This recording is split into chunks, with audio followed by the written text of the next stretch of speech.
know you're really, you've been drinking too much when water tastes good, right? you know? So, Fuck. so that's I don't drink that much anymore. I'm trying to stop. I just don't. I can't do the hangovers anymore.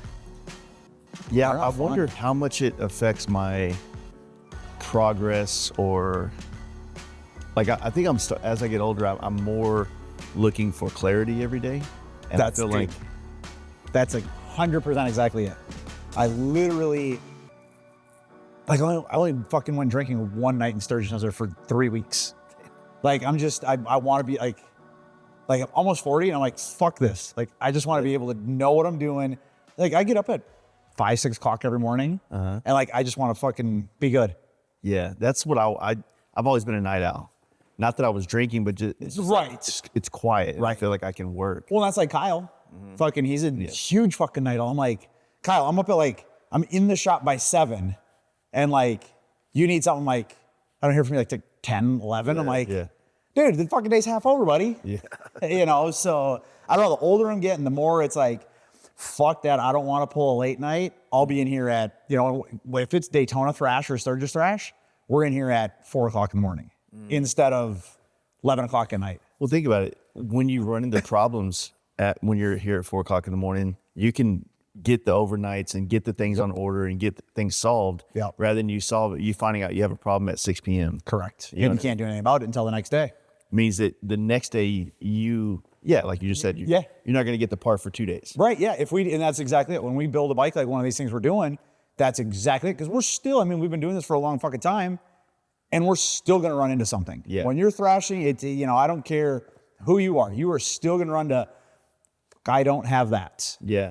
I should have 6 of them, but I don't have one. I forgot to order them the last time. Yeah. And, we're fortunate. We've got a lot of, smaller shops and, dealers, and it's like at 8 o'clock, 8, 9 o'clock in the morning, okay, cool, I can find it. Yeah. But at Where's 7? Isn't there a drag? Is there a drag warehouse out of here? Janesville. Okay. Wisconsin. Okay. So, which is nice. Like a day, right? It's a day, right? Okay. And we'll even we're supposed to be guaranteed 1 day from them, but we'll still overnight it. In that, we do. Just for safety. It's crazy. Like, the more we put ourselves in these crunches, the more the overnight bill when you look at the end of it, because we'll just pile everything up, right? Yeah. We don't check in. It's when we're thrashing. Yeah. And we'll find that and I'm like, holy fuck, I spent that much in overnighting to finish this bike for one event. It's crazy when you start looking at the numbers. Yeah, it's an FXR. Yeah. Oh yeah. I'm like, I spent what to do that? Or what is nice when we get in those positions is we do have Dennis Kirk. Yeah. So Dennis Kirk is an hour from us. Okay. So there'll be times where Ashley will have to hey, we need this, this, and this, and they have it. Go grab it. So we're not going to wait, till tomorrow when it's holding up 7 more things. Yeah. So we are fortunate because that's a good sized warehouse. Yeah, I've found myself having to order from them every once in a while just because they have something in stock. Yep. The hardest problem I've had this year was Goodrich brake line fittings. I had a hard time finding it. Then I found one company had a horde of them. So I was able. Are you doing the Pro 2, the little nylon, the 3/16 nylon stuff? Or are you doing the big full AN3 fittings? I don't know if it's AN3. I haven't been versed in that yet, but it's just a normal brake, 35 degree, 90 degree straights. Yeah. Those kind of things. And then with braided lines, black lines. Okay. Yeah. So that's going to be the AN style. We use all the Pro 2 or whatever the heck it's called. It's just 3/16 airline is what it is. Oh, okay. So you go into our parts room, dude, I have drawers of fucking every fitting. It's, because when we're doing these things, you don't know what you're going to need. You're going to need a 35, a 90, like what you're saying. And that's what we run into. And it's dude, I probably have 100 fittings. I have all that stuff though. But the cool thing is, I should show you if you haven't seen it, the brake line stuff we use, you just get it in a 100-foot roll. Okay. And then you make the brake line yourself.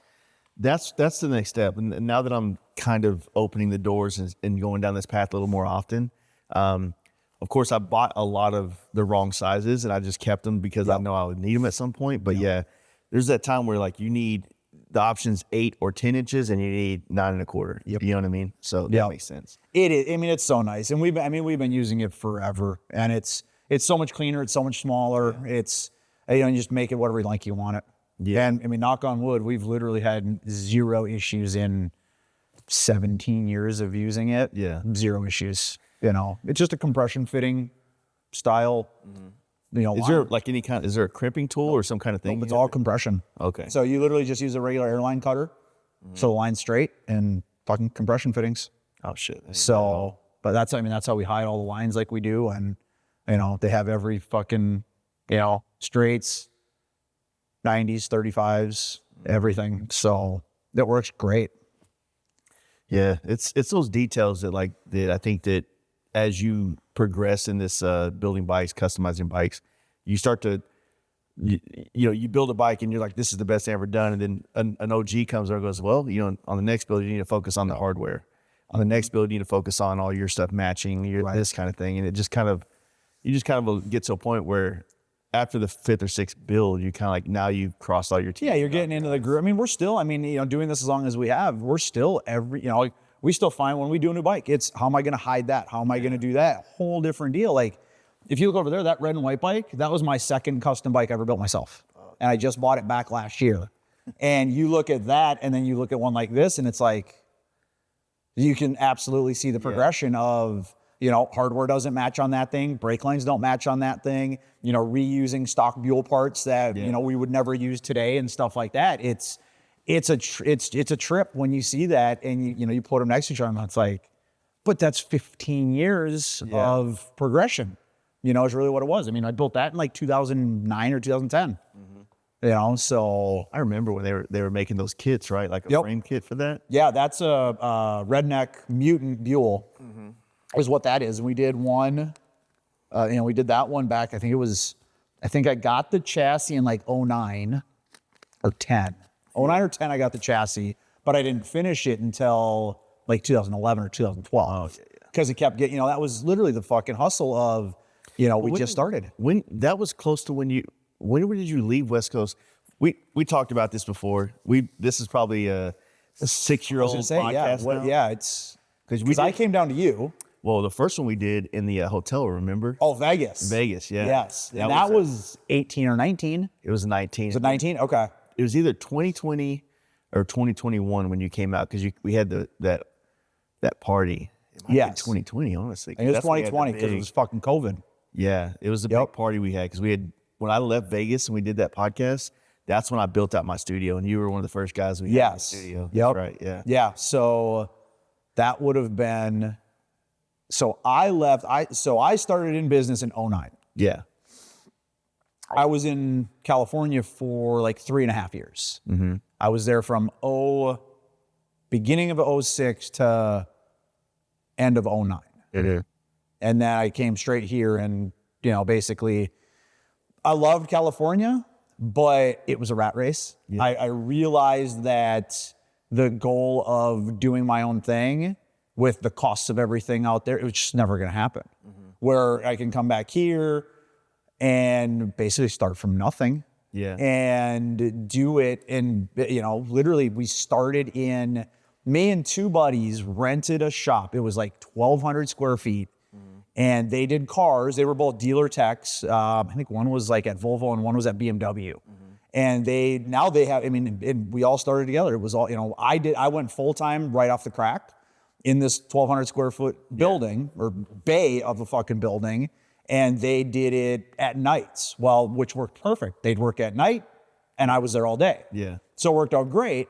And then it just progressed and they progressed. And then they kept going. And they're they build killer cars and roll cages and all that type of stuff now. But was it mainly fabricating? They were, yes. So they're, race car type stuff. So you're able to like kind of share all the tools together. Correct. Right? We did. We did a lot of that. I had my basic hand tools and, welders and stuff like that. And that was it. Yeah. And then really kind of in a nutshell, the quick base was, I think we were in a bay, it's probably maybe a year or so together. And then the bay right next door opened up and I'm like, guys, we're all outgrowing this. I'm not trying to break the lease or anything. They're like, nope, we need the space. Fucking take that one. Yeah. So it worked out great. All I did was move literally right next door, 1 door over. And I was there for three years. And then we outgrew that, and it was service work. I mean, I was doing service work. I was doing repair work. I mean, you got to think at that 09, 2010 was just still choppers and stuff like that were going on. Yeah. You know, kind of, you know, everybody still had them. So it was to the point where they were breaking them. Stuff was breaking, you know, they needed a tab made or a bracket fixed or, you know, stuff like that. You know, I did a lot of that type of stuff. And then, you know, 2000, you know, like 2010, 2011, you know, we started getting into big wheels. Yeah. And, you know, I think it was 2010, we did two of them, cut and raked for 23-inch wheels. Yeah. And then 2011, I did a 26, and then it took off from there because there's literally only one other guy in the area doing big wheels. Who was that? Ballistic? No, he was over in Wisconsin. But Deadline, Dana Hofmann. right. Yep, Yeah. and he builds a great bike. Yeah, he was like a jack of all trades. Yes, he's awesome. Paint, powder coat. Yes. Fucking Yep. fabricate. He used to do some insane like reverse cut rear fenders that I used to love watching him make those things. Yeah, so they did that. I mean, you know, they're a little over an hour from us. You know, so you know, different kind of, you know, customer base and all that. And the funny thing about Minnesota, and it's literally stems from basically when the chopper craze went away. Minnesota was always like in the 80s, the 90s, the early 2000s. Minnesota was a hotbed for custom. You know, it really was. You had Donnie here. You had a few other guys that were around back then. House of Color from here? House Colors from here. They were literally in downtown Minneapolis, you know, for 50 years or whatever they were. And that's really cool. I've gotten to know Kosmosky for a long time. One of my couple towards the end, it was in 2014, because I stopped Big Wheel Baggers in 15 was the last year. 16, I started my last one in 15, finished it for Daytona of 16, and that was it. Yeah. My one that I built for Sturgis 2014, I got to go down to the original, John's original shop, or it wouldn't be original, but the shop he was in, that he just sold a couple years ago, I think. And we literally mixed an entire one-off color, you know, custom color from like, he opened up his cabinets, and I'm like, he's like, yeah, that flake is older than you. Yeah. And I was like, this is fucking wild. Yeah. Like, I'm literally mixing a color with John Kosmosky. Yeah, exactly. To paint this bike.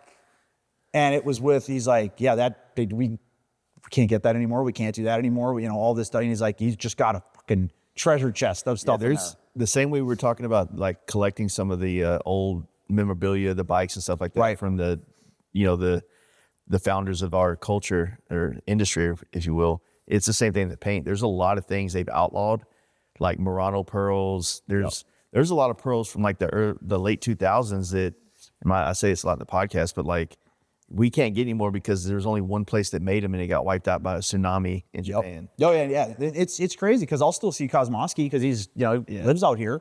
And it's like, it's just wild, right? Like, where in the world would I have ever, you know, mix a custom color with the guy that started House Color? Yeah. I mean, there's so many experiences like that are just like, this is incredible.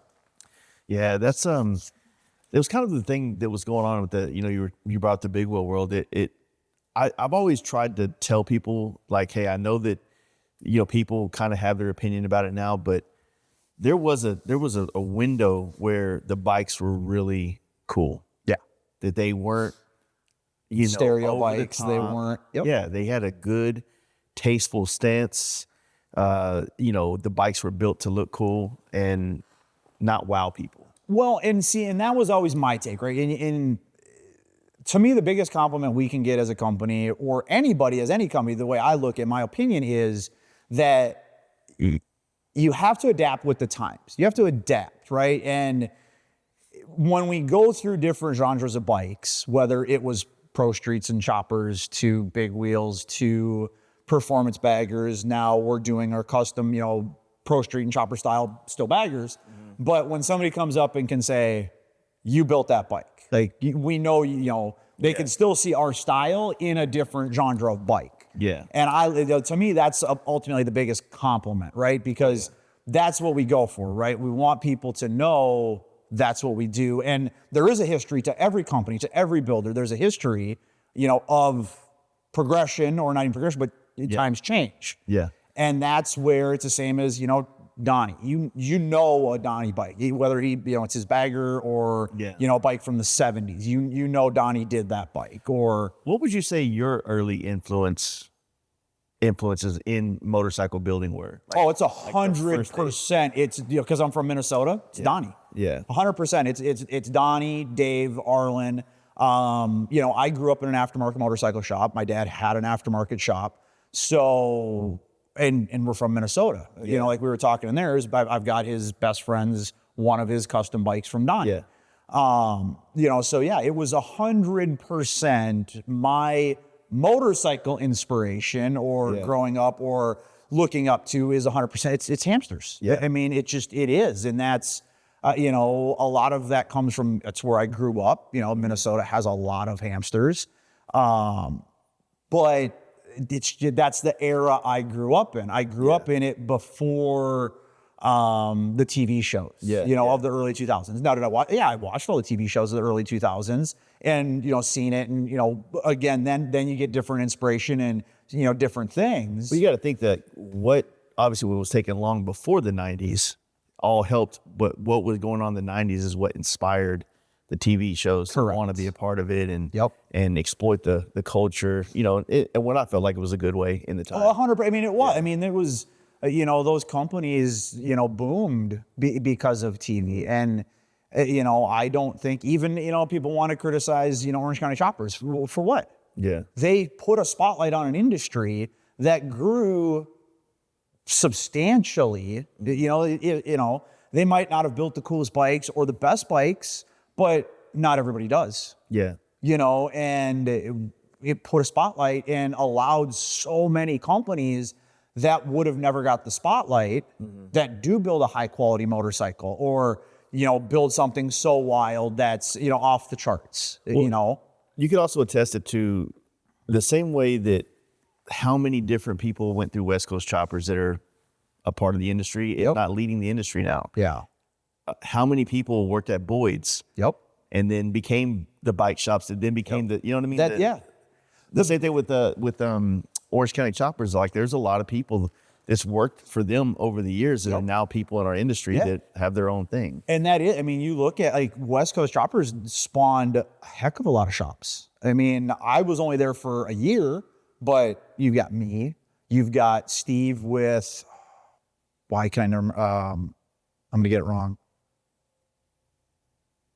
Oh, what the fuck? He's in Corona. Steve, it used to be Tracker and I. Yeah. He's with Till Death Cycle. Yes. Yeah. Yes.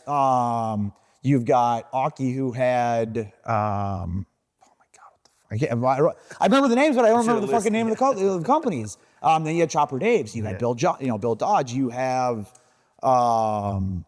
there's probably 10 shops that came out of, that went through, there. Yeah, and even, like a lot of the dudes that were just a part of the Chopper Dogs stuff that are, Jason Hallman, Boosted Brad, Speed Dealer, Cody Childress. Yep, all building incredible bikes. Yeah. And that's, so it's crazy to see like one shop did this. They impacted. Correct. Huge impact on it. Yep. And I think that when people look back on some of these things, and that's kind of why I asked you, like, where some of these early influences come from, because right now there might be a guy that really wants to become a bike builder, and he really needs to be honest with himself now, who's inspiring him to do such things. And hey, carry the torch. Don't be an asshole. Don't be a dick. Yep. Don't be like, oh, fuck these guys, I'm better bike builders. I mean, I think a lot of people did that back in the day too, but I think we're better at it now. I do. I think there's a big thing where, and we're all getting older. We're all getting, for lack of better words, as crazy it sounds to me, say, yeah, we're all getting wiser. Like, where the fuck did that word come from for us? Yeah. But we're still all a bunch of degenerates. Yeah, I mean, I was a mini trucker, right? And it's the same as like Kyle. I mean, fuck, I've known Kyle for over 20 years. Yeah. And stuff like that. And it's like, you're almost, in my opinion, you're fooling yourself. You're doing yourself an injustice if you don't realize where your inspiration's coming from. Mm-hmm. This stuff, I mean, when we were looking at those bikes I've gotten there, I'm like, hey, did you see this? Because they've been fucking doing it for 50 years. Yeah. It's been done.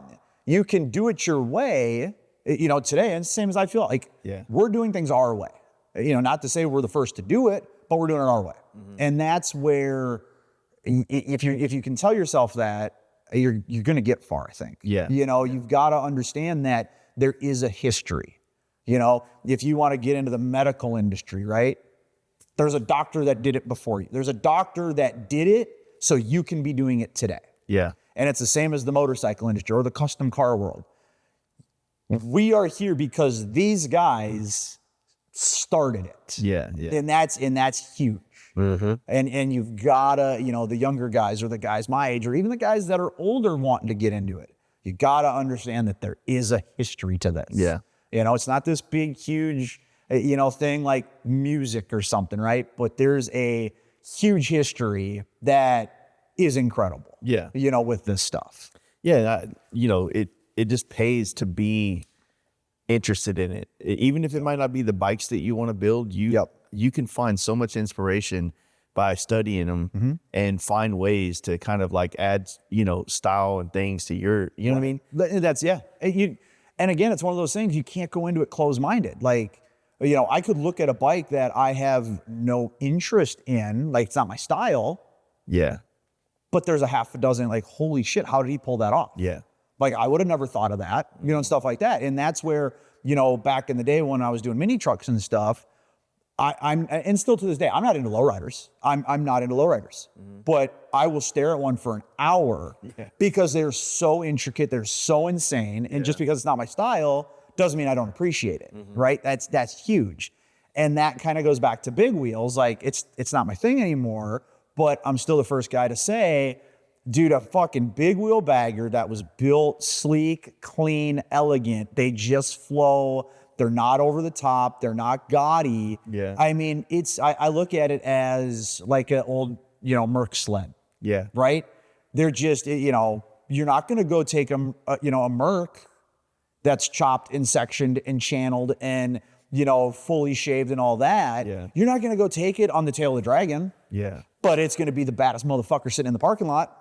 Yeah. And that's how I look at a big wheel versus a performance bagger. Well, I think that this is a thing that I've been, talking a lot with people about. It's like not every bike is supposed to ride like not every bike is supposed to ride like this 2024 5, Road Glide right here with all the bells and whistles. Right. Yeah. There's an experience in riding a motorcycle like a chopper, like a Vikla, like that big wheel, that you're riding it at a different pace and it feels good. Correct. But what I can agree with is that maybe you're really drawn to that right now and the speed and the agility that it has and things like that, which makes sense. Yep. But you don't have to say all these other bikes suck because they don't do that. Yep. Well, and that's 100%. And I've always been like that. Like I said, when I was into cars and trucks and all that type of stuff, I'll appreciate the hell out of a lowrider. They're fucking insane. I never wanted to own one. Yeah. But I'm going to say it. That thing is fucking crazy, but it's not for me. And that's just, how it is. But, and like I said, you come here and, our day-to-day operations is performance baggers or soft tails or, doing that type of stuff, in product. But you go into the showroom, there's not a performance bagger in the showroom. Yeah. They're out here for R&D and, that type of stuff. And I love them and we have them, but I like everything. I mean, I've got FXRs, I've got soft tails, I've got baggers, there's a whole world of motorcycles. You can't just look at one genre of it, in my opinion. Yeah. And then there's the history. Yeah. And that's what's fun because there's so much uniqueness. You can do whatever you want in this industry. Yeah, and if you really want to be here, like why not open your mind to all this stuff? Like why not, I feel like my love for the performance motorcycles has kind of allowed me to start to develop a style that starts to land in other styles of bikes. Right. Well, and that's like you were saying earlier about yours, you can have a style and you can adapt that style to any type of motorcycle you want. Just like if you're a car builder and you want to build a truck instead of a car that time, still have your style in that truck instead of the car. Yeah.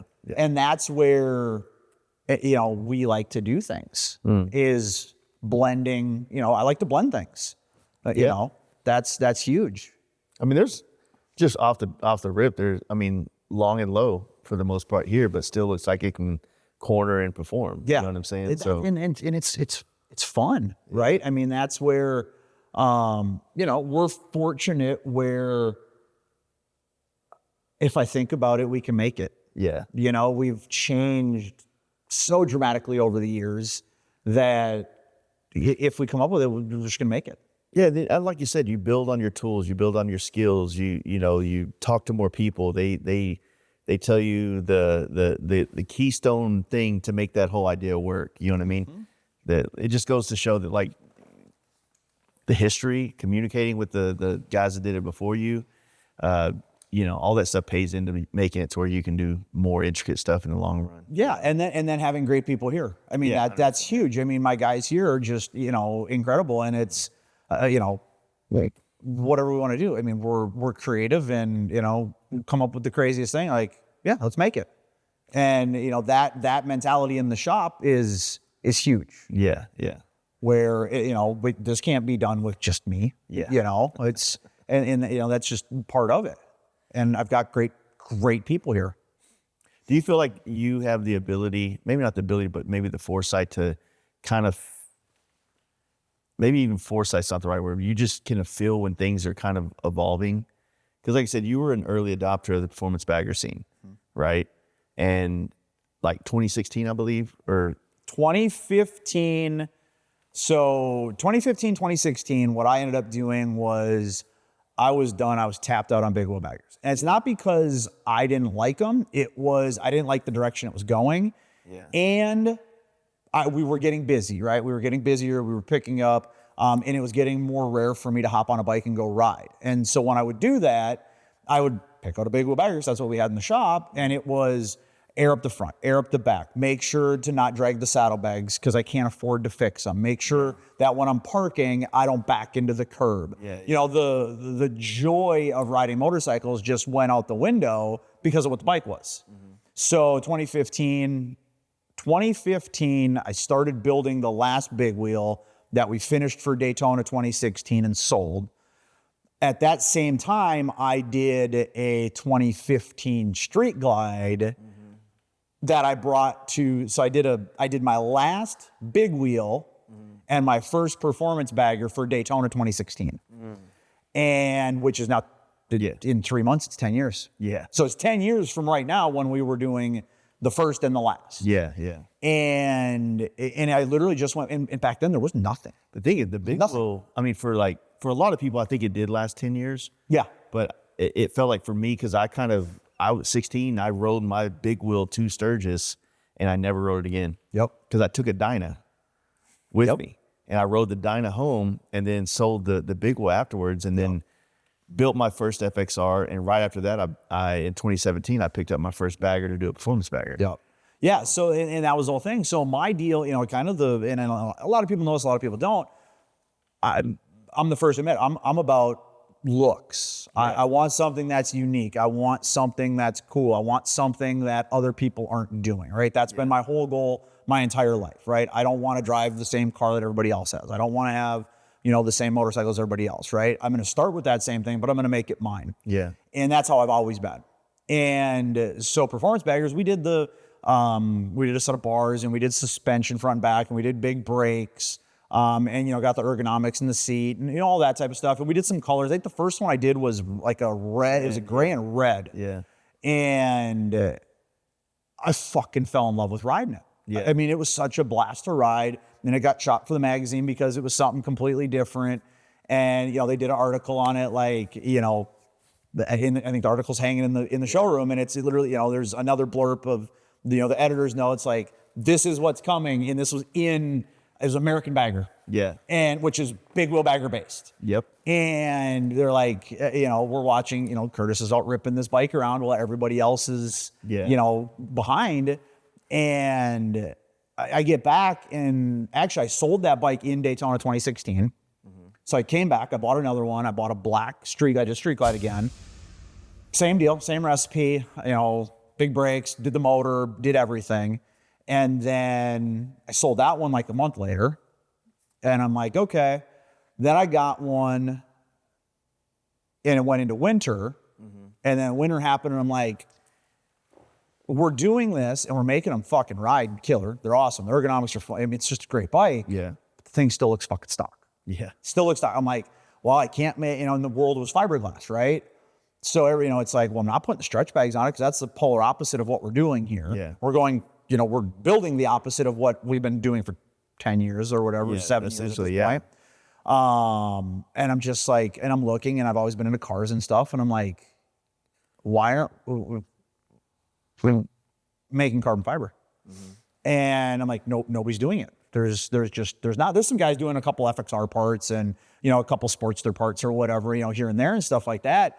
So spring of 17. So we started R&D in 16 on carbon, and we fucking R&D'd, we tested, we destroyed, and spring of 17 we started going into production, and I brought 2 bikes because they released the 17s with the M8s. Yeah. I had a brand new Street Glide and a brand new Road King, and we built those for Sturgis 2017 with carbon on them.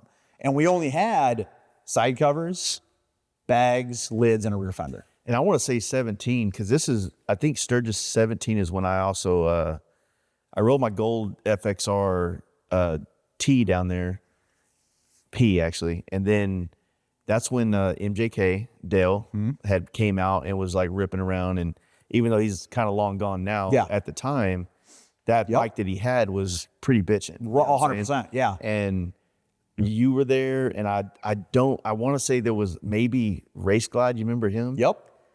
That was the ones that were doing it, right? And then so that was 17. Yep. And then 18 I missed.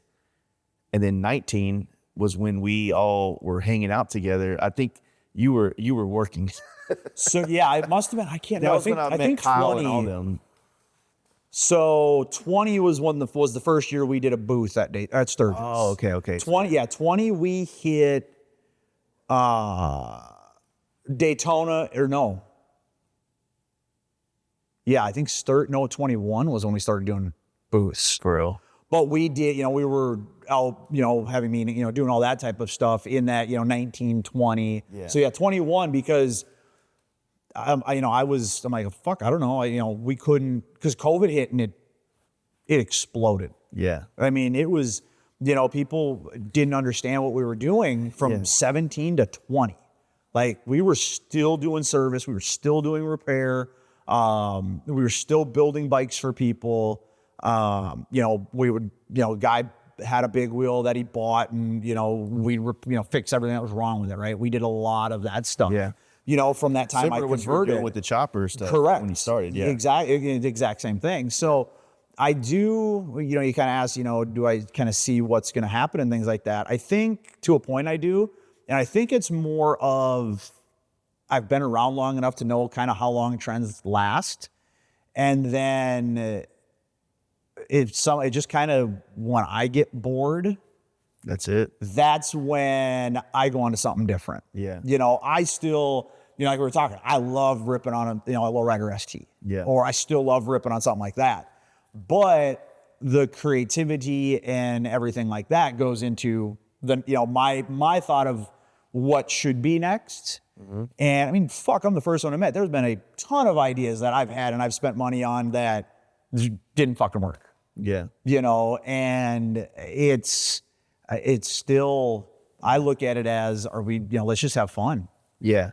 And that's where, it takes some time. Yeah. I can agree and attest to what you just said. It's basically how you feel about it as a motorcyclist. When you're not like, I don't hate the bike. I love it. I want to rip it. But I also kind of like, I don't know how to expand on this. Right. And I kind of want to try some stuff that might not fit on this. Correct. But maybe I can take some stuff from this and apply it to something else. Yep. Or start with the same chassis or whatever. Yeah. And, and then you do, again, I think anybody in, somewhat of a position we're in of, we were at the forefront, the beginning of a trend. I mean, we're not the first to be, start performance baggers. Never would say that. Mm-hmm. But we were there at the beginning. with a product line that nobody else was doing. And over the years, you do get beat down when you go online and, oh, here's another company and here's another company doing it and, stuff like that. And it's like, okay, well, that's fine. We've been doing that for years. We're not going to get mad. We're not going to get discouraged. No, that's giving me fuel to start the next thing. Yeah. Is how I always look at stuff like that. Well, when we were, I'm essentially 10 years ago for you, 7 or 8 years for me, what you're dealing with is like, there wasn't a parts line. So you were finding things that like PM made or Nest made or, HHI or somebody made something that might work in this. And adapting it. And we adapted it. Yep. And then as time goes, then all the companies pick up on it. Yep. And as a company that is a, PM's probably looking at it like, you know what, I don't know if we want to completely invest everything in this direction. Right.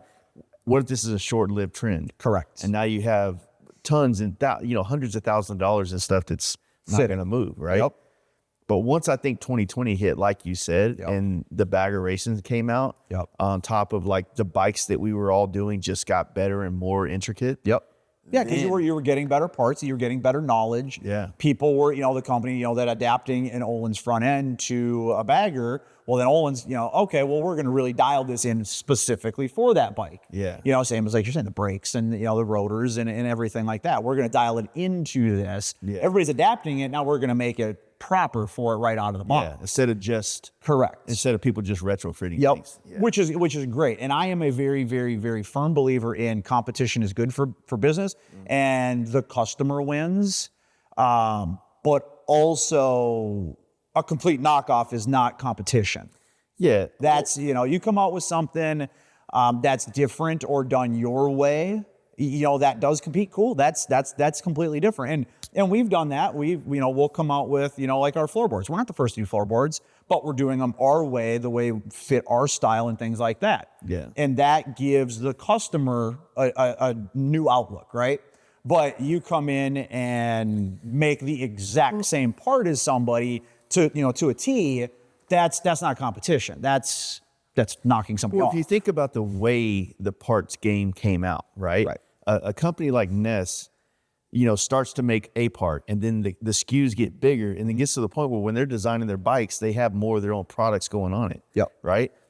It doesn't, I'm sure that at one point they're like, you know what? Yeah, I want to use some said brand, PM brand pegs on this one. But they're eventually like, hey, I got an idea for a peg that's going to be my peg. Correct. And I understand that there might have been a tiff, we make pegs. It's like, but in the grand scheme of things, like it's only it's wise, it's smart for a brand to make a catalog of parts so someone can have, if they are just going to buy the parts off the website, they can have a version of your bike or your style on their bike. It makes sense. Yeah.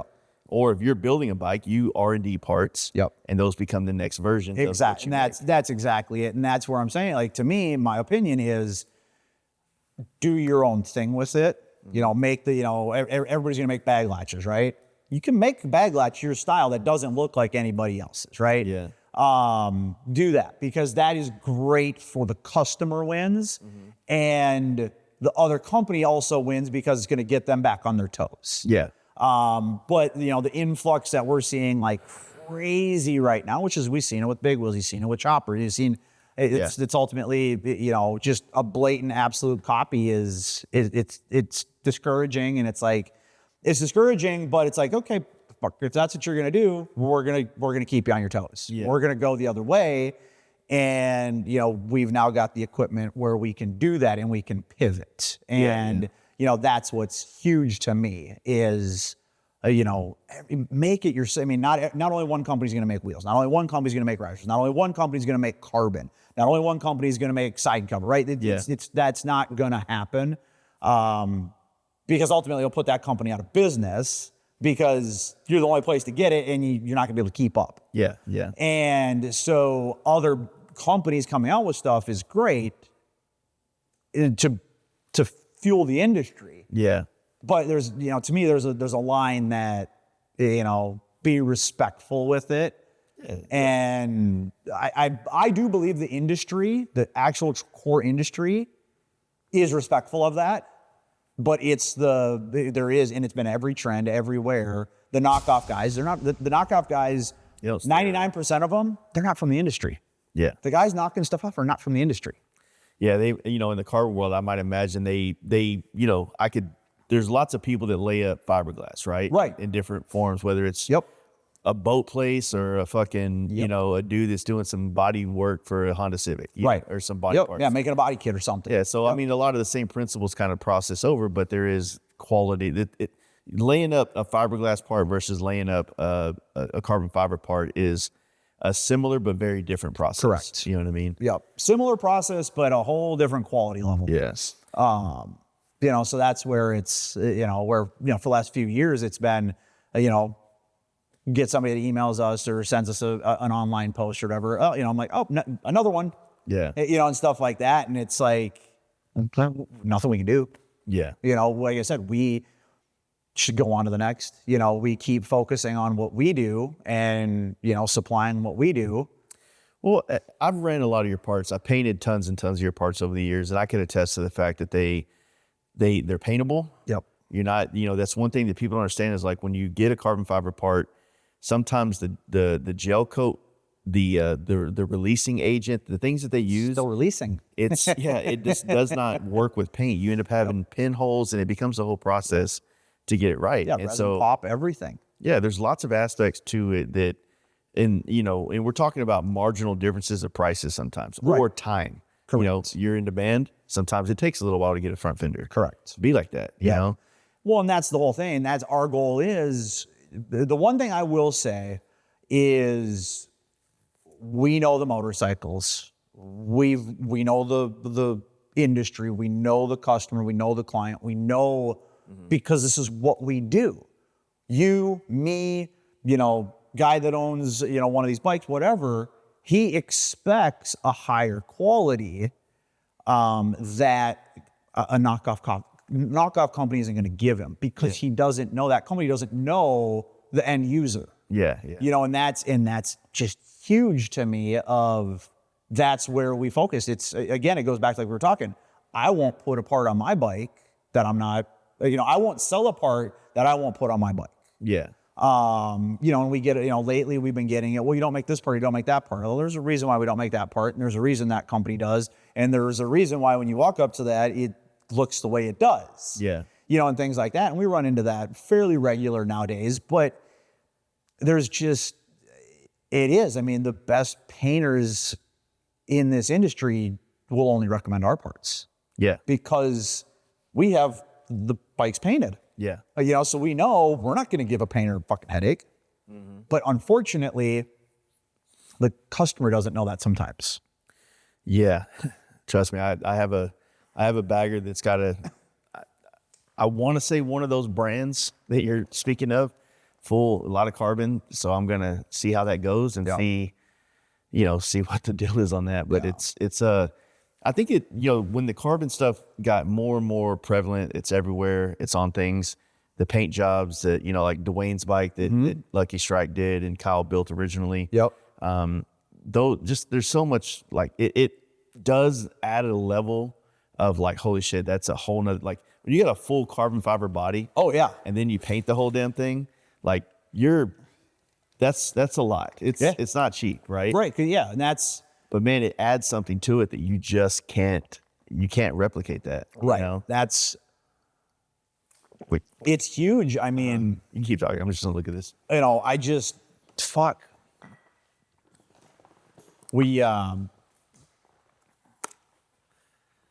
It's wild, and we know, I mean, for literally for years, when COVID hit, we exploded along with a lot of other companies, right? And the back order times we had was fucking insane. But I mean, there's, excess molds now that we had to build to get caught back up. And I mean, it's crazy the amount of tooling we have and all that type of stuff. Like you see over there, you can see some plugs and original parts and masters and, we do. I mean, we invest in what we do. Yeah. And we want to make the best part possible. And our thing is, I mean, we invest in what we do, and we ride these motorcycles. We ride them, we own them, we maintain them, we keep them, we customize them. We work with the best people that we can, and that's what we want our parts. I mean, we'll get guys that come up to when we're at an event. They're like, can I bring my bike over to you and show you? I'm like, yeah, sure, bring it over. And they've got parts from 2018, 2019 on their same bike, and they've actually taken those parts and put them on new bikes. Yeah. And they love it. I mean, that's the thing. I mean, that's a what, 7 years, 6, 7, 8 year old part. Yeah. And it still looks like it's new. I'm like, I'm like, did you cut and buff it? He's like, nope. Like, so that's, to me, that's what we go for. Yeah. We're not, we're making the best damn part we can make for somebody to put on their bike and be proud of. Yeah. And it's not about the volume. It's not about I'll still be doing this after, performance baggers slow down, and, it's just what we do. We want to make the best fucking thing we can. Yeah. And I mean, for those that are watching, there's plugs up here. I mean, there's molds up here. There's plugs over there. For those people that think that the carbon industry is like 2 people doing it and everybody's buying from it, like, it's not that. So the funny thing is there is, lately we've been seeing that, because all these new, I shouldn't say all, but a good amount of these new pop-up companies and stuff like that, we can see the part that they're getting and they're selling, and they're coming out of overseas, and we know what factory they're getting it from because they're sending us the emails too, trying to get us to buy from them. And so that's the thing. There is right now a surgence of, company X, company Y, company Z, all getting the exact same part from the exact same factory, and then selling it when they get over here. Yeah. So that is absolutely happening now. And how long is that going to last? I'm never one, whether it's a machine part, whether it's a composite part, a plastic part, whatever. I mean, there is absolutely high quality overseas. Yeah. There absolutely is. You just got to actually find it. Yeah. That's exactly it. I mean, you're also going to get, Temu shit, Exactly. with that too. But there is absolutely high quality stuff that's made overseas. There just is. Most of what we see, doesn't compare to what we do because they're price pointing it. They're just a factory trying to pump out another random part where they don't know the end user and the fit, the finish, the quality, how it's going to work and things like that. Yeah, things like the outer fairing's always been a complicated one. Yep. Just for fitment.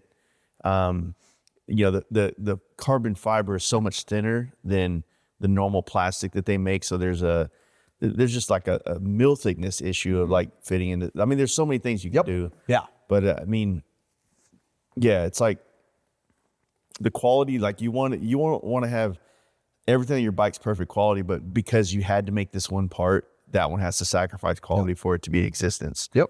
Because that's exactly where we're at with fairings. Yeah. If you go on my website, you're not getting a fairing because we know there's an issue where other companies and we know we'll lose, the rest of the bike to somebody because, this company offers it. Yeah. That means they're automatically, we're just going to get it all.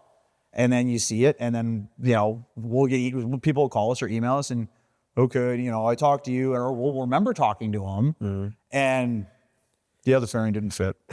There's a reason why. I mean, you'd be shocked at how much money I have into developing the Road Glide fairing, and we don't sell it because it's a problem.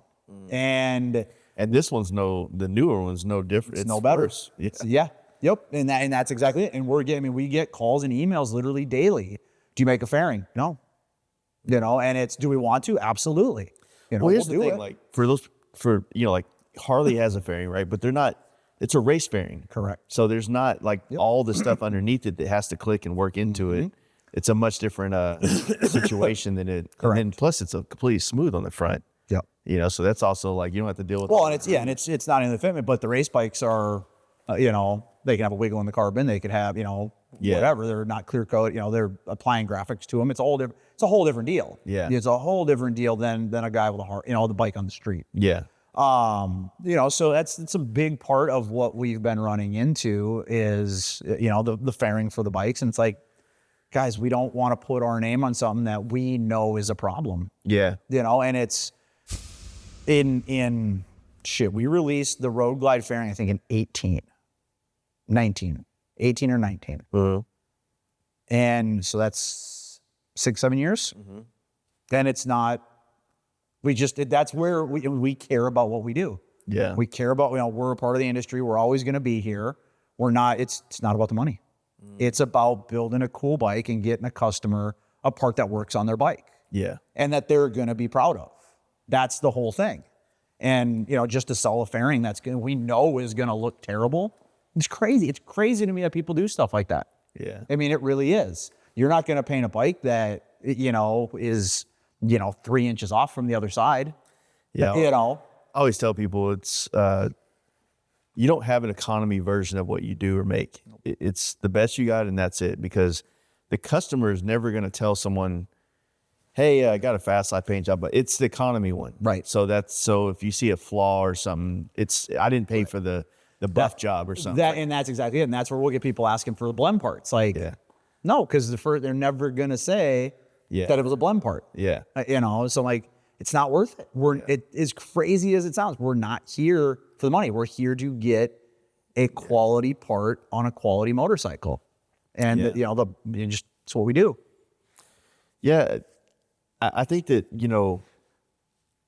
especially with Harleys, like, with the RR coming out and things like that, I definitely feel like Performance Baggers has some life left. Oh, 100%. Yeah. Like, I don't see the trend going away. I don't see it dying by any means, because you're literally just making the bike better in every kind of way. So it's not, it's not that it's not that. Like, obviously you stated earlier, the big wheel bagger thing lost its luster because of its. You went backwards. You weren't making it better. Certain aspects away. But where I think that some guys like yourself, myself, and maybe a few others that were kind of early adopters, were just looking for a next challenge. Right.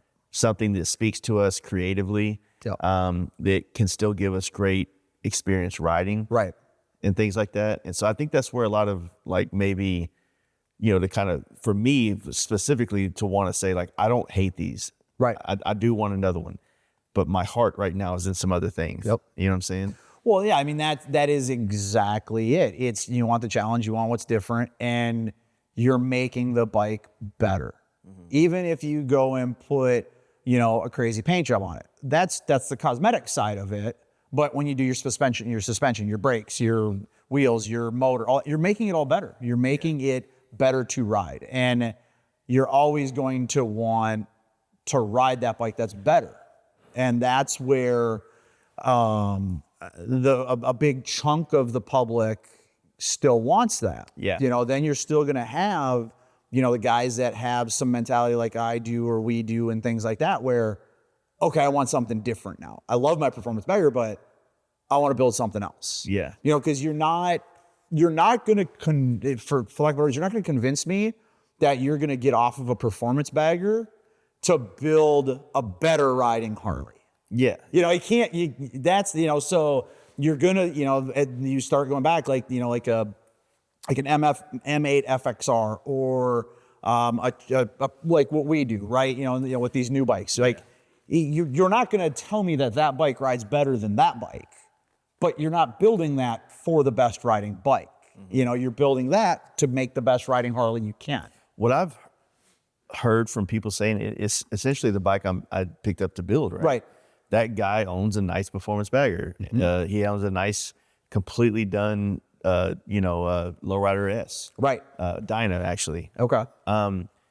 But he wants something a little more unique, visceral. He wants to feel more, and that's something that I actually can attest to, is that, like, on the bagger, I haven't owned the newest one yet, and it's so much leaps and bounds over the last generation.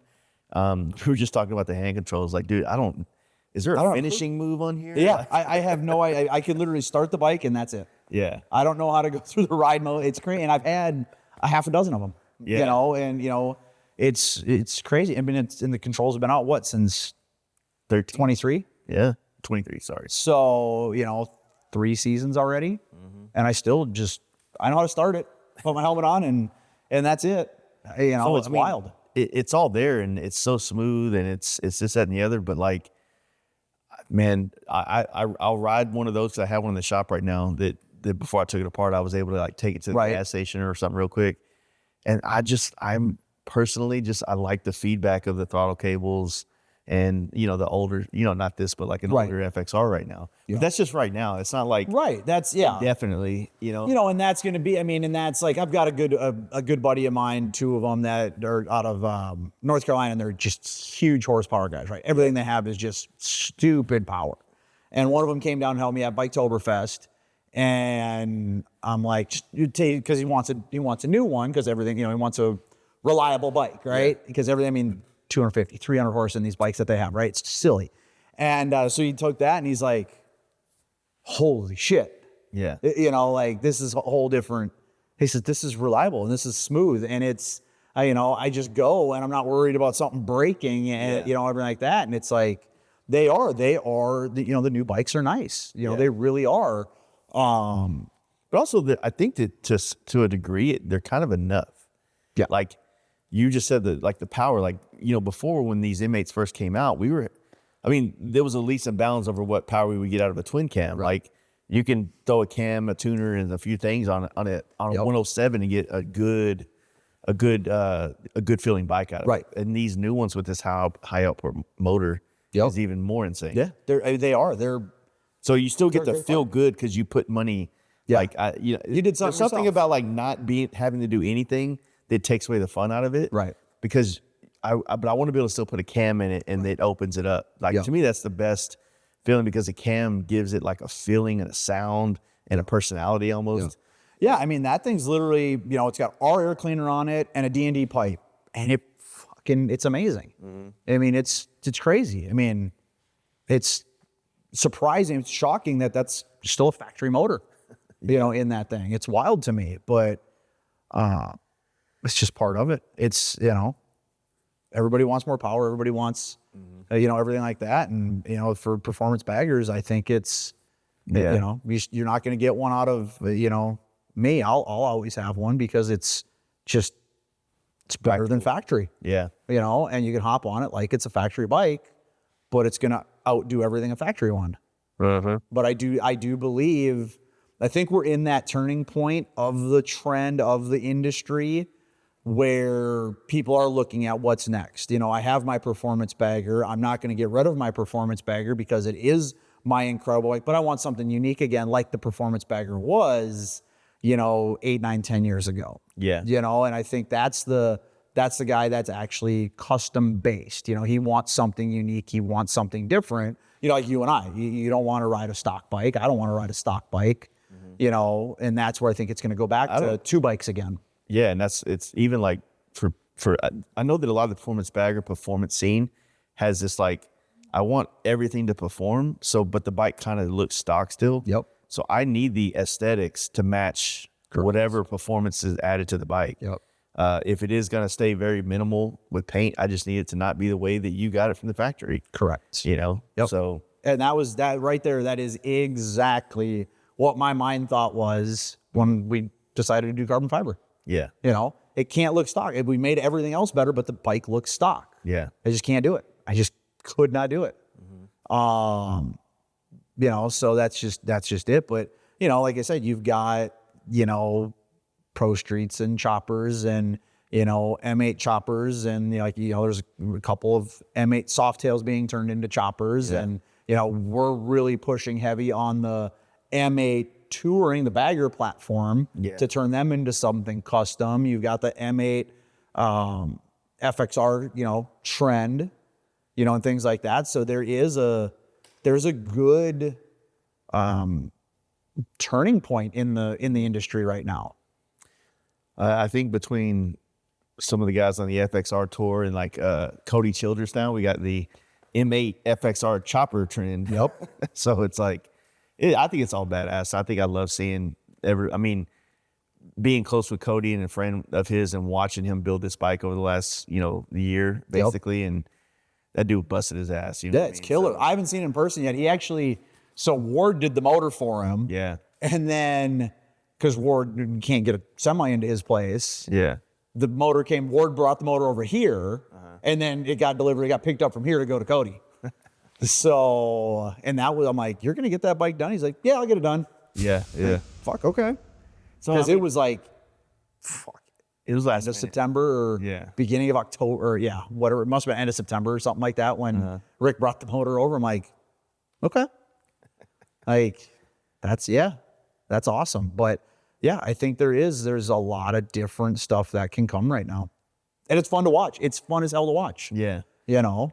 Because, I mean, I don't actually think, I'm going to make this prediction / projection, I think, that I don't know that there really becomes a trend, like all encompassing trend kind of moving forward.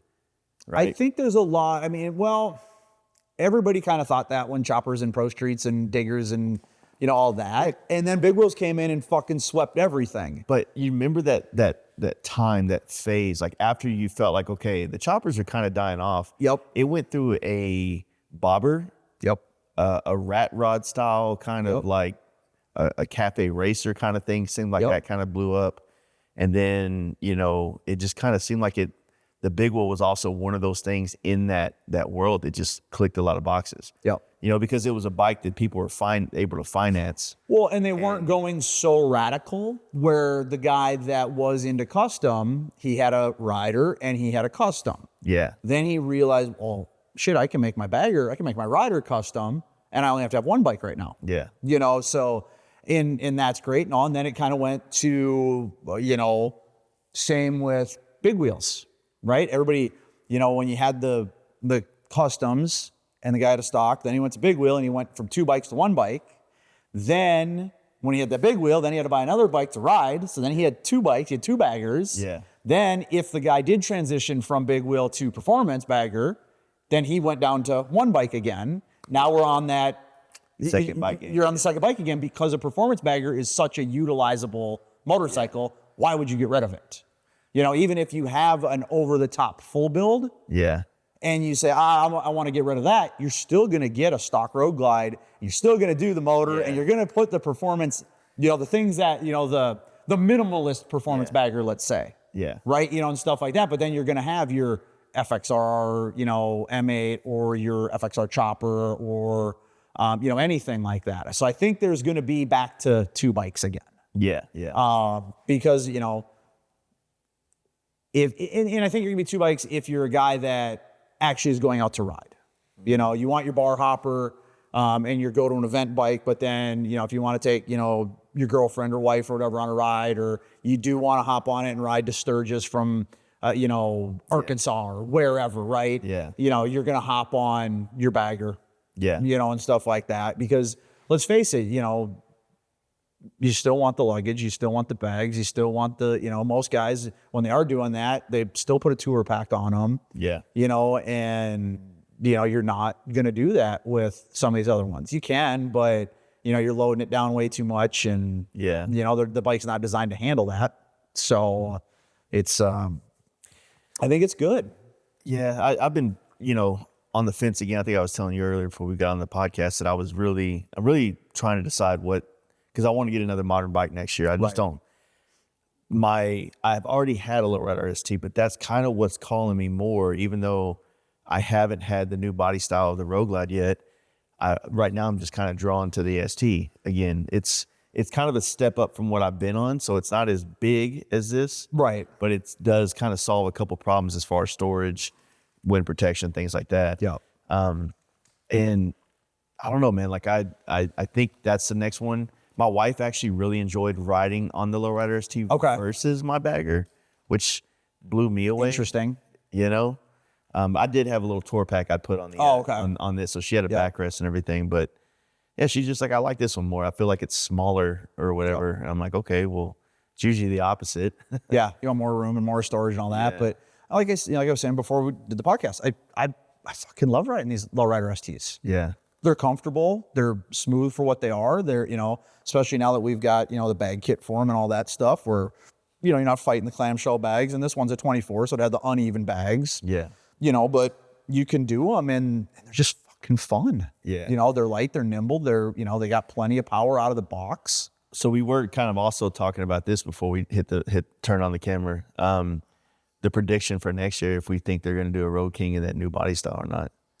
I don't have any information, guys. So I don't speculation. Either. My like I was saying, my thought is they've got to do it because you seen last year they transitioned. You know, they're trying to get the Street Glide Ultra and stuff like that. You know, package them that way. Yeah. You know, because what is it left? The Ultra Limit or no? Did they get rid of? They got rid of that because they did have a Road Glide Ultra that was still the old body. They had the Road King and then the police bike. And they didn't change did they do the RG3 last year? I don't. The trike? I don't know. Yeah, I think so. So that probably would have been still old too. Yeah. So I know the police bike is now the new body. Updated. Yeah. Yep, I know that. And I mean, ultimately they have to. Because it clearly was just they had a lot of inventory. That's my thought. I do believe that, you know, hey, we're gonna burn this out because Harley had to come out with that because Indian had that. Yeah. And now Harley did that, so now Indian has to redesign. I mean, that's where it goes back to competition is good. You know, if India didn't come out, you hate it, love it, whatever anybody wants to say about Indian, if India didn't come out, that bike wouldn't be sitting there right now. As in the technology that's in that bike now. In the amount of time we got. In the amount of time, correct. You know. You know, because look at how long they ran the Evo for. Look at how long they ran the Twin Cam for. You know, and things like that. Because they had no competition. They owned the market. The previous, not the last Road Glide fairing, but the one before it, that was like a 20-something year run. Or no, it was like they had variations. I mean, so what was it, like 98 to 13?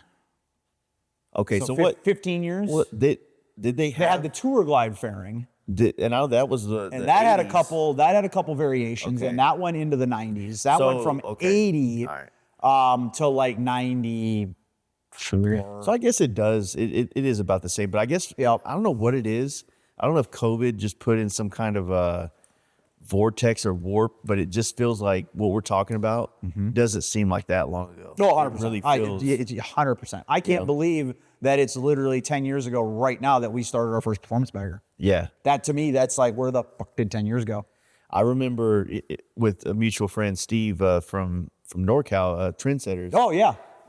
I remember the day that the new Road Glide, the Rushmore Road Glide came out, the company Dirtbag Cycles, the original one, they took it home that day and we had the neck cut that night. Yep. And we were doing a big wheel on it, painting it, and we did it in 8 days. Yep. And it was at a show up there. Yep. Painted it, big wheel. You know, we had to figure out what would work and what wouldn't work. Oh, we did say, ours. Fortunately, a lot of the back end stuff was already figured out from the what was it, 14? Correct. Street Glide had already came out with the bag, so people were able to. I think TOL had some. Yeah, so we did that in 13 when the Rushmores came out. So the Rushmore, that was back when Harley was releasing the next model year in August. Yeah. It's Sturgis still back then. Yeah. They released it. What I ended up doing is I bought the first Ultra Limited. So it was the first water-cooled Rushmore. It was a 2013.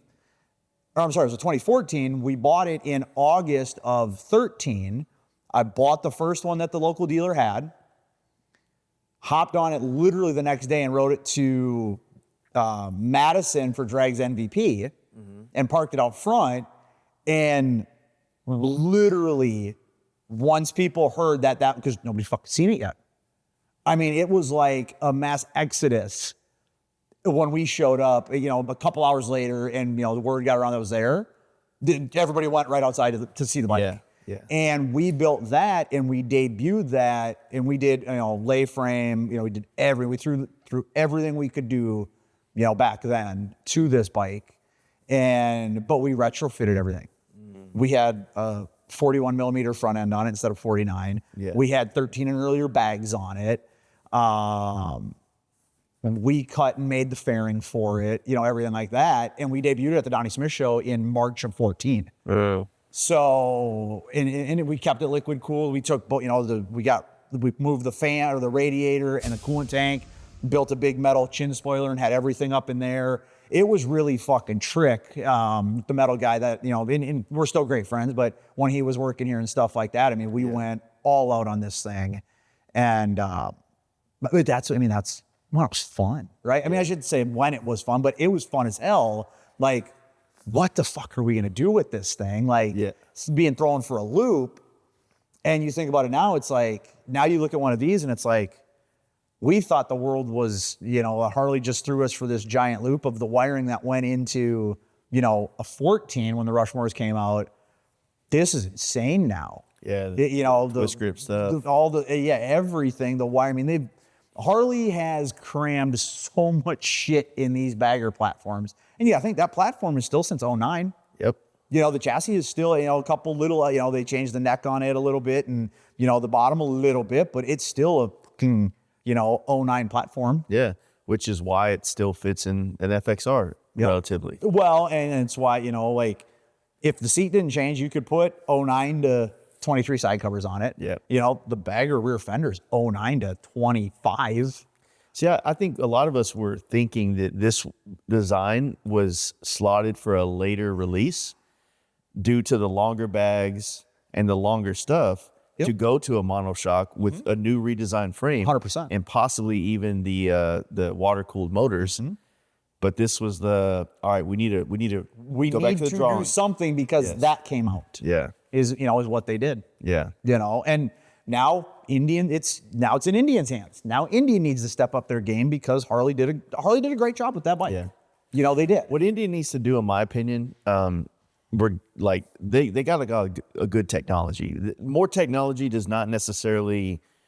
That's what we're kind of talking about. We need. Right. It's almost like I want less. Yep. A little bit. Well, we need styling. We need options. We need a real good deep dive into these things to, you know, get rid of that Art Deco style, Indian style, and come up with something that's unique to you now. Well, and that, you know, for me, the older I'm getting, and it, you know, it goes like my daily driver car, right? I'm the guy that gets a new car every year, and they redesigned the car I've been driving. I love the car I have, and it's more tech. And I'm like, I got in one, and I'm like, I was gonna buy one. I'm like, I got to pay how much more for tech that I don't want? I'm not going to use it. I don't use it. It's like we're talking like the hand controls and the radio and this. I don't use it.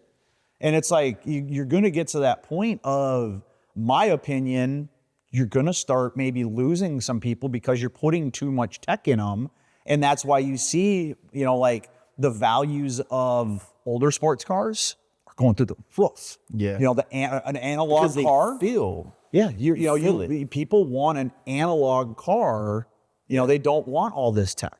And that's like me. I'm like, I'm going to keep driving this thing. I'm not going to lose a whole lot of money to have, 1 year newer of a car that I don't want the technology. I'm never going to use it. I'm the guy that I don't even use CarPlay. Yeah. When I got my Jeep, it's a 2018, and I got it probably like 21. And dude, just heated seats, backup camera. Yep. The able to do CarPlay, like that's all I fucking need. Yep. I need a sunroof. I'm good. Yep. That's the rest of it. Yep. Like we rented a car once. It was like a Cadillac, and I'm changing lanes, but I didn't put my blinker on, and it's like taking the steering wheel and yep. I was like, what the fuck is this? Yeah. It's gonna drive for you. Yep. The whole experience of this is gonna go away. Yep. And that's just it. I like that, and it goes to I don't need the technology. Yeah. I've actually been taking myself more and more off of social media and off of, obviously I need the computer for work and all that type of stuff, but, I'm just, I think I got to build up a lot of energy to throw at social media, and then I do it real hard for like 2 or 3 days, and then I kind of disappear from it for like a week. Yep.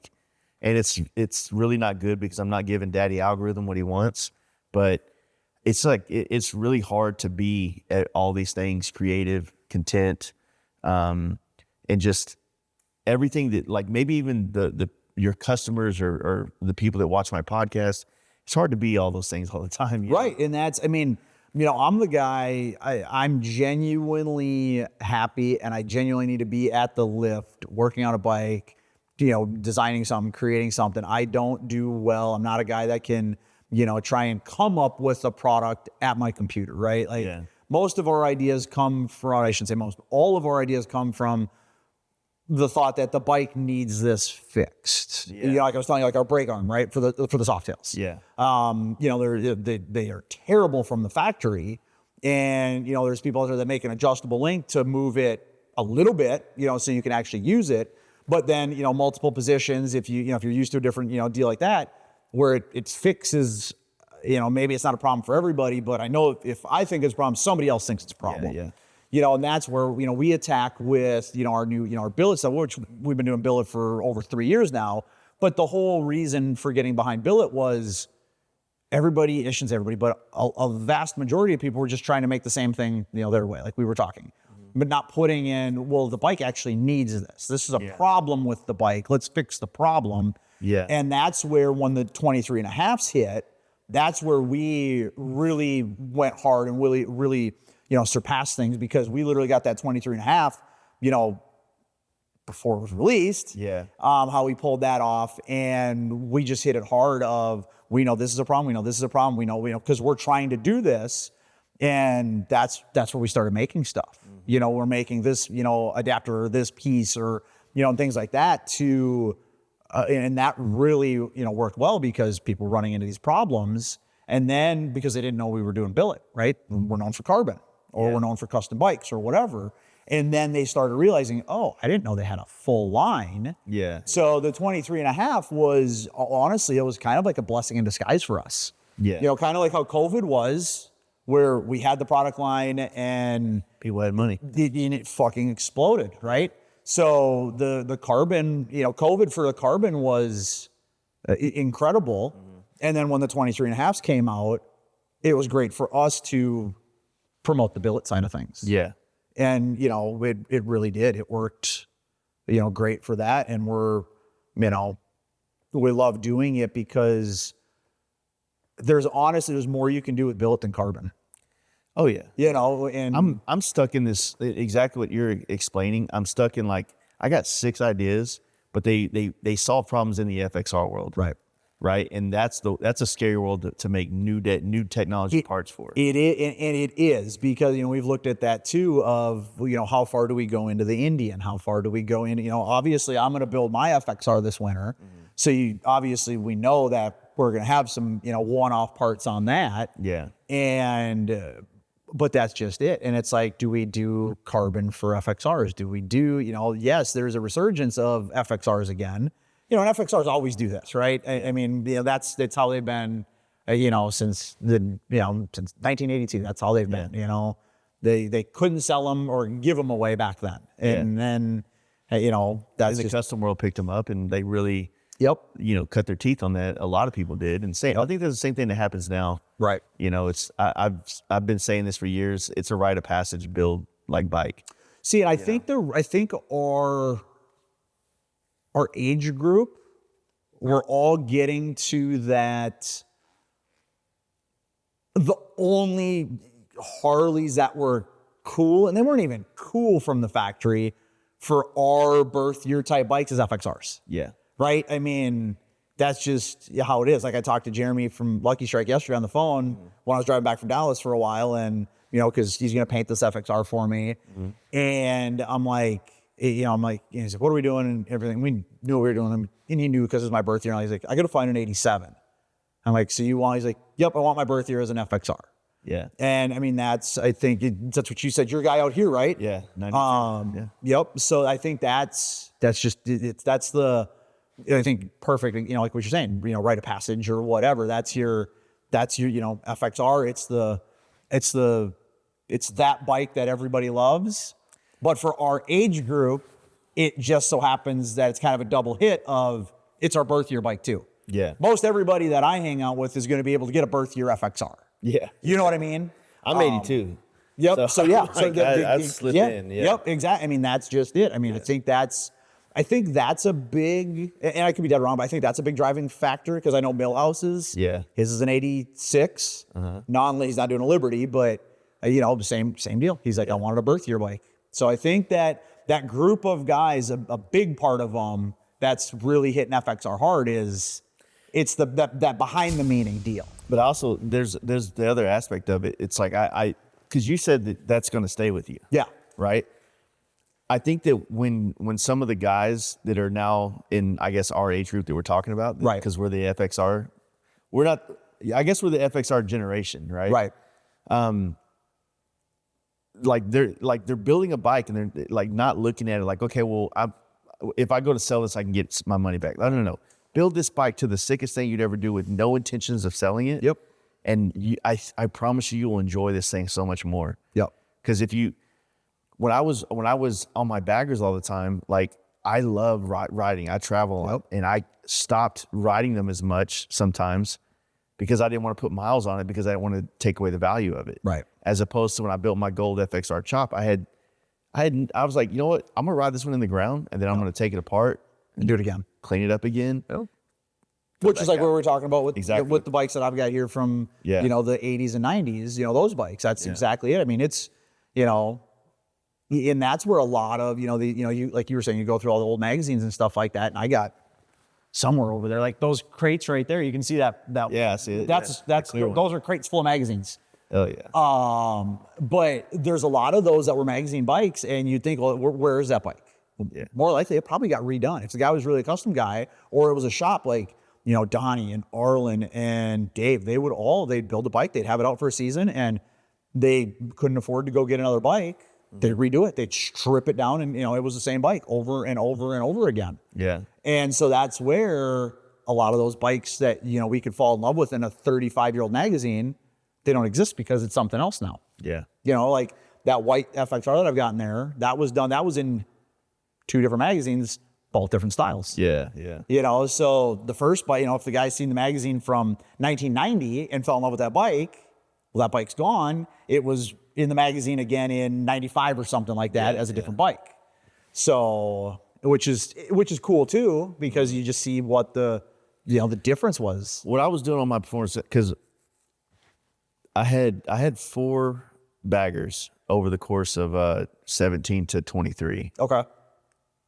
Or 24. And the first one I did, and then someone wanted it and I sold it real quick. Yep. The second one had 2 versions of itself. This third one had 2 versions of itself. And then the last one was just like a short-lived situation. But what I would do is I would sell the first paint job with trade so that paint job could still exist out there in the world. Yep. And then, ultimately try to sell the bike with, when I'm ready to sell it. But I mean, that's kind of what we were talking about. Is like, that's a really cool paint job that's on the white one that I really like. It kind of definitely is a time period style. Yep. But it's super clean. It was a Perowitz paint job. Yep. That wasn't flames. Correct. And at some point, better way to tie it in is like, when I was at Darren McKegg's yesterday, we were sitting down. He said, I want to show you something, because he knows I'm a big David Mann fan. He brought out a gas tank that was painted by David Mann. Oh, shit. Okay. Because the story behind it is that the guy that used to run Easy Rider back in the day didn't really pay him a lot of money for the stuff he would do for the magazine. Yep. So he would paint these murals on these tanks and stuff, and it's just kind of badass to see that. And he's like, it's like, I'm now the caretaker of this art. That's going to, Well, and that's as crazy as it sounds. And I've always, and I've had people that bought bikes from us, say that this is art, I'm buying it for art, I'm not buying it to ride and stuff like that. And it's like, it blows me. And it's hard for me to understand, like, it's just a motorcycle. Yeah. And, I don't look at it as art, but it's like, people do. And, these collectors and stuff like that, have bought our bikes or, things like that. And it's like, it's wild to think like that. It is. Because I'm in a stage where I'm trying to buy or get my hands on stuff of the guys that I looked up to. Yeah. Or still do look up to, right? Not did, but do. And, I'm searching for that. And then when you have somebody, say that they want it for that same reason, like that's just, I think it's wild. It's a threshold you cross in the time that you're a part of this stuff. Right. If you just jumped into it, maybe if you're like drinking the FXR Kool-Aid so much, so you're like, I got to get a fucking ball mill this and that. Like, I get that. But I think some of that might be a projection of what they see older guys. They really do want it for more reasons than just it's valuable to a culture, right? Right. Those are kind of what I think that, like, as I get older, I'm drawn to certain things that I've found or just like learned about. And I'm like, I want those little trinkets or those. I'm not at the point where I can buy their bikes yet, but I can buy something, maybe a gas tank they painted once. Right. Yes. Or something And like that shit's cool. I mean, that's just all. I mean, and that's more, honestly, that's more kind of realistic because you hang the gas cap, gas tank on your wall, hang the fender on your wall, whatever. And it's like, I'm trying to find, space, put bikes and shit. It's like, God damn. Yeah, but if you can have an old gas tank that Ness painted back when he was a painter, or when he was painting bikes, or some old Perowitz stuff. Perowitz is still here, so you could actually get him to paint something. But like, just these things become very, to me, it just becomes important to like preserve but also like, I like surrounding myself with that kind of stuff in my shop, in my home. Right. And that's huge. Like we were talking, like I'm a full on custom guy, and I am very, very fortunate to get to do this for my life or career, whatever you want to call it. And I'm fortunate to get to know the guys that I do look up to, and I go spend time with them. And, that's incredible because it has nothing to do with like, oh, hey, I know so-and-so. It's, I want to know the fucking history. I want to know how you guys actually did this. Like, I've seen this bike. How did you actually do that? And, tell me, how it was 40 years ago doing this when there wasn't, internet, and there wasn't, big distributors, and there wasn't, everybody having a CNC machine and, things like that. And it's like, I'll go to Sturgis or Daytona or, even little events that, that I've been really making it a point to go to. And like, you just sit there and it's like, holy shit. And you can't do anything but like, I wouldn't be able to do what I do today if you guys didn't do that 40 years ago. Yeah. And that's where, it's getting to know, those guys. It's just nothing like it. Yeah, that's definitely been like a, I'm pretty fortunate being able to do this podcast. I get privy to sit into a lot of really cool things, around a lot of cool people a lot. And so, and it helps shape my opinion about things, the way I see the world. And when you see someone or you meet someone that's passionate about something and you actually give them the time of day to listen and understand why, it's hard not to fall in love with what they're in love with as well, Yeah. So, and that's it. I mean, in those industry guys that have been doing this for 30, 40, 50 years, they don't know anything else. And that's not a dig. This is their life, and this is what they know. And who knows better than those guys? Exactly. They chose, a life that's custom. Yeah. And to go against the grain, and it's fucking wild. Yeah. I mean, it is. And to see what they've done and created over that long is incredible. To see the bikes that, how they've changed and how they, revert back to what they did 30 years ago, in stuff like that. It's wild. It's so fucking cool. Yeah, I'm excited about it, man. I'm excited to see, I think the performance, the big world of performance bagger, like, transition, that was the first thing I feel like I got to witness. Yeah. It like fully coherent to what was going on. Yep. Because living it daily, living it daily instead of, just kind of, seeing a little bit. Yeah. You're living it, you're experiencing it. It was televised. It was on Instagram. It was on Facebook, right? And then now it's like another one where, like I said, I threw my projection out there or prediction, but it is still going to be interesting to watch it go in directions. And for those out there listening, I'm not saying performance baggers are over. It's not the conversation. It's just like, we feel that there's something kind of changing in a lot. We're seeing a lot of our peers want to build something different. And when that's happening, it's kind of like, you take notice. When you're in a flock of birds and they go left, you're like, okay, why are they going left? Which way? Yeah. Why are they doing that? But, and that's kind of like, I was saying, like my FXR. So I went down, picked up a bike in Indiana, came back. Yeah. And on Tuesday, I was talking to Howard Kelly from S&S about getting that motor. And, him and I had a long conversation about it. And I kind of came up with it. It's kind of like I was saying, that our generation is, the FXR is our birth year bike, right?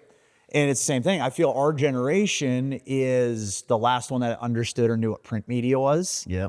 And things like that. And it's wild to think that. Like, we'll get people, like you see in our showroom, it's full, like the walls are full of magazine, features and covers and all that. Yeah. We'll get people that come in here and they're like, well, what is that? Like, and I had somebody working for me as a videographer, no clue. Yeah. No clue that existed. That feeling you get when you are literally knowing that it's the week a magazine should be hitting your mailbox. Yeah, yeah. And you're watching for the fucking postman to come and deliver it.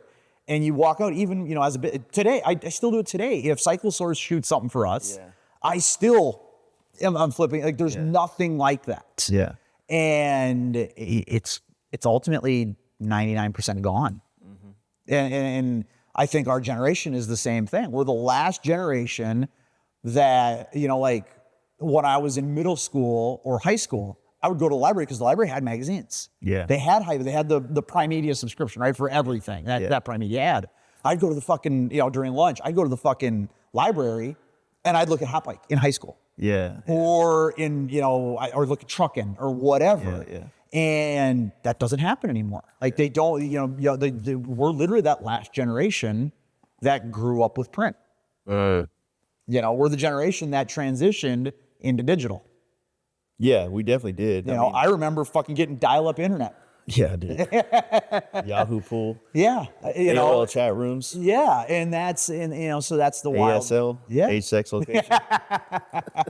And that's what's wild. Yeah. It's the same thing, we're talking about, the FXRs. It's the same way with print media. If you think about it, I think traditionally the millennial generation is 81 to 95 or 96. Yeah. And it's like 82 to 94 is the traditional FXR years. Yeah. That's crazy. I think that's just where it is. It's the same as, you go on like Bring a Trailer or something right now. Like our first cars, like the Honda Civics, the Acura Integras, they're going for crazy money if you can find one that's clean and like 30,000 miles or something, right? It's like, dude, somebody just paid that for an Integra? I was a Nissan 240 guy. We used to do the import motors in those. And every once in a while, for shits and giggles, I'll look on Marketplace. I'm seeing shells going for like $8,000. I'm like, dude, I used to pay $500 for full running. Oh yeah, CRX. I sound like my dad. Yeah. Yeah. I'm like, that's just it. I'm 100% right there with like, I'll look up. I bet I spend more time on Marketplace than actual Facebook or actual Instagram.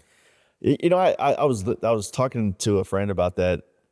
I spend more time on, if Marketplace had a profile within it, other than our Facebook profile, was just for like, oh yeah, and then we could comment, like it would be the new social media, just shit for being sell. But like when I find something on there that I really want, like right now, I'm really, really looking for an old lathe. I want like an old, like, how you got the older Bridgeport there? I want an there's old a lathe right next to it. Oh, there is? Yeah. Okay, yeah. It's a dual. We got a dual. I just want something old, manual, that I can really just get into. But it's like, I also, it's like if I see the one that and I always cross-reference with my good buddy Corey from Main Drive. I'm like, hey, is this the one I need? He goes, no, you don't need that one. That's not enough horsepower. That's you need this, that, and the other. So one day it's going to be in the right one, the right place, and I'm not going to have the money for it, but it's going to motivate me to like, all right, I got to hustle real quick. I got to figure out how to make this happen. Well, and that's, I mean, if you are going to do, like that FXR you're doing out there and like that chopper you just did and stuff, I mean,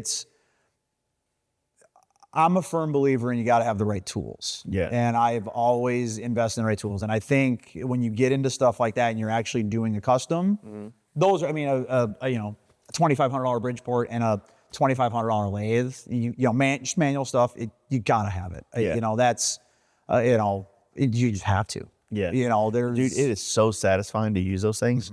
Like I said, I've only been privy to it through my buddy Corey at Main Drive. But when I'm at his house and, he's setting up, like jigging up to do something on the Bridgeport, the mill, and I'm like, and then he's showing me like a center finder and all these machinist tools. I'm like, it's fucking wild, this is kind of addicting. Dude, you know what I mean? So like I am the guy, so my guy that's here, his name's Lee. So when I bought my shop over in Buffalo, which is 15 minutes from here. Yeah. We were building bikes. I had the lathe and that stuff, but I needed stuff that needed to be actually CNC'd or, properly done and things like that. Yeah. I literally one day I went on the fucking computer and I'm like, machine shops near me because I just moved in that area, whatever. And I went down to it and I introduced myself. Hey, just started, that type of deal. and go in the office and like, yeah, you know, give it to us and we'll go, you know, have one of the guys do it and stuff. Like, okay, cool. And then it got to, I'd go into the office, you know, and this is over a span of, you know, a few years. Yeah. Getting going out, like, just go back and see, you know, Lee. And then Lee and I would get to the point where, you know, he would just, you know, get it done and he was still working, you know, there. And he'd be at the shop every night, you know, because fuck, at that point, this is 2016 when I moved over there. Yeah. You know, so and we were there from 16 to 21 when we bought this building. And so every day he would, you know, stop by and, you know, he'd start helping around the shop and he'd start making stuff and turn into like some more jobber type stuff, you know, like we needed and that type of stuff. And then we moved over here and he lives, you know, damn near walking distance from here. And he was always, you know, if you know, he's a guy, he has to be busy. He has to be doing something. He can't just milk the clock. Yeah. And he's always, you know, he's like, if you had, he said, I'd love to work here. He's like, you just don't have enough for me to do. I'd go, I wouldn't be able to do it. Yeah. And so we bought our first machine. And few months after that, he came on full time. So we've had him for almost about 3 years now. We've had him and, you know, it's a whole different deal now because he's a 30-year machinist. And I'm still every day, I'm like, you know, but back to it, when I'd walk into that place and they'd finally let me into the shop area, I would just be like, can I stay here all day and just watch how you're doing this? Because this is crazy to me. Like this is, you know, people love to come into the shop, right? They love to come to your place and see how you're doing things. And I'm like, yeah, everybody likes to see. I'm like, this is what gets me going. Like, this is a whole different world to me. And to see how, you know, how precise they are. Like we think we're precise in here. Yeah. You know, you talk to a machinist that knows what he's doing and it's like, yeah, this is a whole different deal. Yeah. And it's the same thing when I got to go to, you know, Cosmosky, like I was saying, like how he's mixing the paint and doing all that. I'm like, it's manufacturing to me is like the coolest fucking thing ever. Yeah. And I got to go on the way back. I stopped at S&S to pick up that motor and I got full tour and everything like that. And I'm like, this is wild. Did you go to the Viola ones? Viola, yeah. And, you know, I didn't know that. I'd never been there. You know, I've been doing this my entire life. I've never been there. Yeah. And, you know, full museum, everything. I'm like, and that's, you know, they've got, have you been there? Yeah. Okay. So have you been?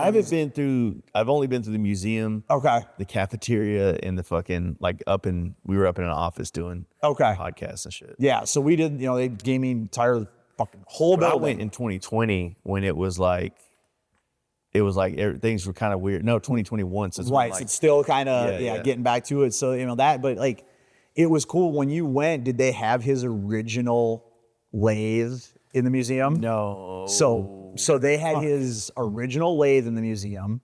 They had his original Bridgeport in the museum. They had the original, tramp bike in the museum. They had the Streamliner in there.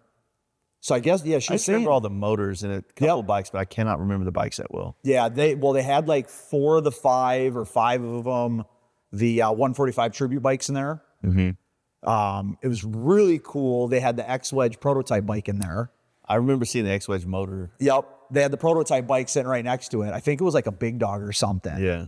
And why did they ever like really expand on that motor? It was like one of the coolest looking motors I think. It was, what she was saying, it was an idea from it was like one of George Smith's last ideas type of a deal, like to build the motor, you know, this motor deal. And then it went away for, you know, he passed away and it just went to the side. And then somebody picked the project back up from what I was understanding and then, you know, did it. And, but they don't make it anymore now. They stopped making it. And, but yeah, they had one of they had the plastic one sitting there or whatever. And then they had a real one. And then they had the test mule bike with all the sensors and all the equipment on it and everything. And like, it was fucking cool. And then like, they had like a glass case of all the original carburetors, like prototype #1 carburetor. And, you know, it's like, that's so fucking cool. Because, you know, our first stuff, I don't have any of that. My first bike, I don't fucking have it. Yeah. You know, like they had the foresight to just, you know, keep it all. It's like Harley with what they did. I think back in the day, they were a little bit more connected to the idea of lelineage and legacy, you know? And, You know, it's like, fuck, there's certain things I wish I still had. They just don't exist anymore because, you know, they went to this guy, got wrecked, or got this, or. Yep. And that was like, I'm fortunate to have my second bike back. Yeah. I got that back. That was down in Houston, and I got that back a year ago. And I'm going to restore it. I just obviously have not got to it yet. And then, you know, I've got the FXRs I've done, and I've got, you know, I've got pretty much every kind of genre that I've done, except I don't have a big wheel. And I wanted my last one I built back, and it was local. And the guy went and took it to a stereo shop, a motorcycle stereo shop, and they turned it into a fucking audio bike. Ooh. I'm like, well, I don't have to worry about wanting a bike back anymore, because that was the only one I really wanted back. And I don't want to say wrecked, but it's not my bike anymore. You know what I mean? it Biketoberfest recently where somebody brought out a bagger that literally had like a 10-foot set of bags on it? I think over like the Speedway, like the audio. I mean, at this point, insane. It's kind of like they're doing exactly what the audio, like car world, where it's like mini truck world, yeah. I get that. That's fine. I mean, those bikes, they're not riding them on the street. Well, and my thing is the difference between a car and a motorcycle when it comes to the audio stuff is you could still drive the fucking car. Yeah, yeah. You know, and that was my whole thing. When you're taking a motorcycle and you can't even start the motorcycle, or you can't even push it into a trailer. Like I heard they had like extension cords going to the bike. Yeah. So it's like, okay, with that point, got it's not 30 batteries on. I'm like, this is not running on its own accord, you know. You know, and that's that one. That's a tough one for me in trying to figure out a why. You know, it's just why. Yeah. Why? Like that's not a motorcycle anymore. You know, it's just not. So it's I couldn't imagine being the guy that builds that for somebody, knowing that everything is always going to go wrong on this thing. Because this dude one day is going to be like, you know what? I want to ride it up to this. Yeah. It's this. The money that these guys are spending on stereos is insane. Yeah. It's absolutely insane. For me, in that world, one of the couple of the things that really pushed me away from the big wheels, and the stereos were starting to pick up pretty heavy in that, 14, 15, 16 range. Yep. And then it just I was kind of out of it after that, and it got worse. But what was happening was, and I never got this logic, the guys would come to my shop asking me to paint their bike, and they would brag about the money they spent on every other part of it, but then somehow only have, a 16th of the money for this thing. Yeah. And I'm like, what makes you think that that's a great sales pitch? Right. Oh, I really want to be a part of this project. Like the fuck. And the crazy thing is, I think it was 22.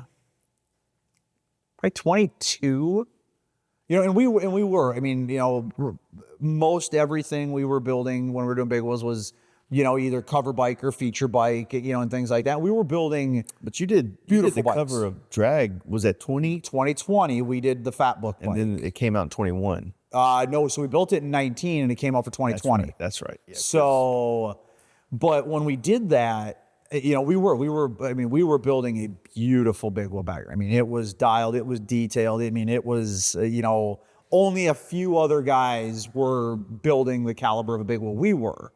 And when I walked through, is one night we were leaving the booth at Daytona Harley, and they had they do their audio show at night there. And it must have been 21 or 22. And I'm like, I just want to walk through here because I've been disconnected from it for so many years at this point. And it was fucking insane. Like they were doing the quality of a bike that we were doing, 5 years previous, 5, 7, whatever years previous. But then the paint was more wild now. The, platings were more wild now. The progression of it, and then they were dumping X amount of money in the stereos. And I'm like, this genuinely makes what we used to do, child's play. It was crazy to me. I had no idea. So there's quality. There what? I've seen like a few of the events we've been to lately have had an audio show. Yeah. And I don't think the quality is, but there was that, like I said, I walked through there and I was impressed. I was genuinely impressed of these audio bikes that were incredible. If you were into a big wheel bagger, it was still a big wheel bagger, but with a stereo. Now there's stereo bikes. Yeah, yeah. And the stereo bikes don't do anything for me. And you know, but they did. They took what we were doing and just went to this whole other level. And it was wild to see. And there was, I mean, I walked through and there was still a good amount of guys that I knew, you know, that were building bikes, and they transitioned into putting these stereos on them. And I was blown away. There was some really fucking quality bikes in there. But I am, now when I see that, I'm like, huh? But the same thing happened with the mid 2000s chopper shit. Correct. It went from, you know, 130 tires, so all of a sudden now there's 400 watt tires, 380 or whatever. You know, and it kind of like it became a one-up thing instead of a refined thing. Correct. You know, and I think that's what happened in the big wheel too, when it was like a 26 looked really good and proportionate.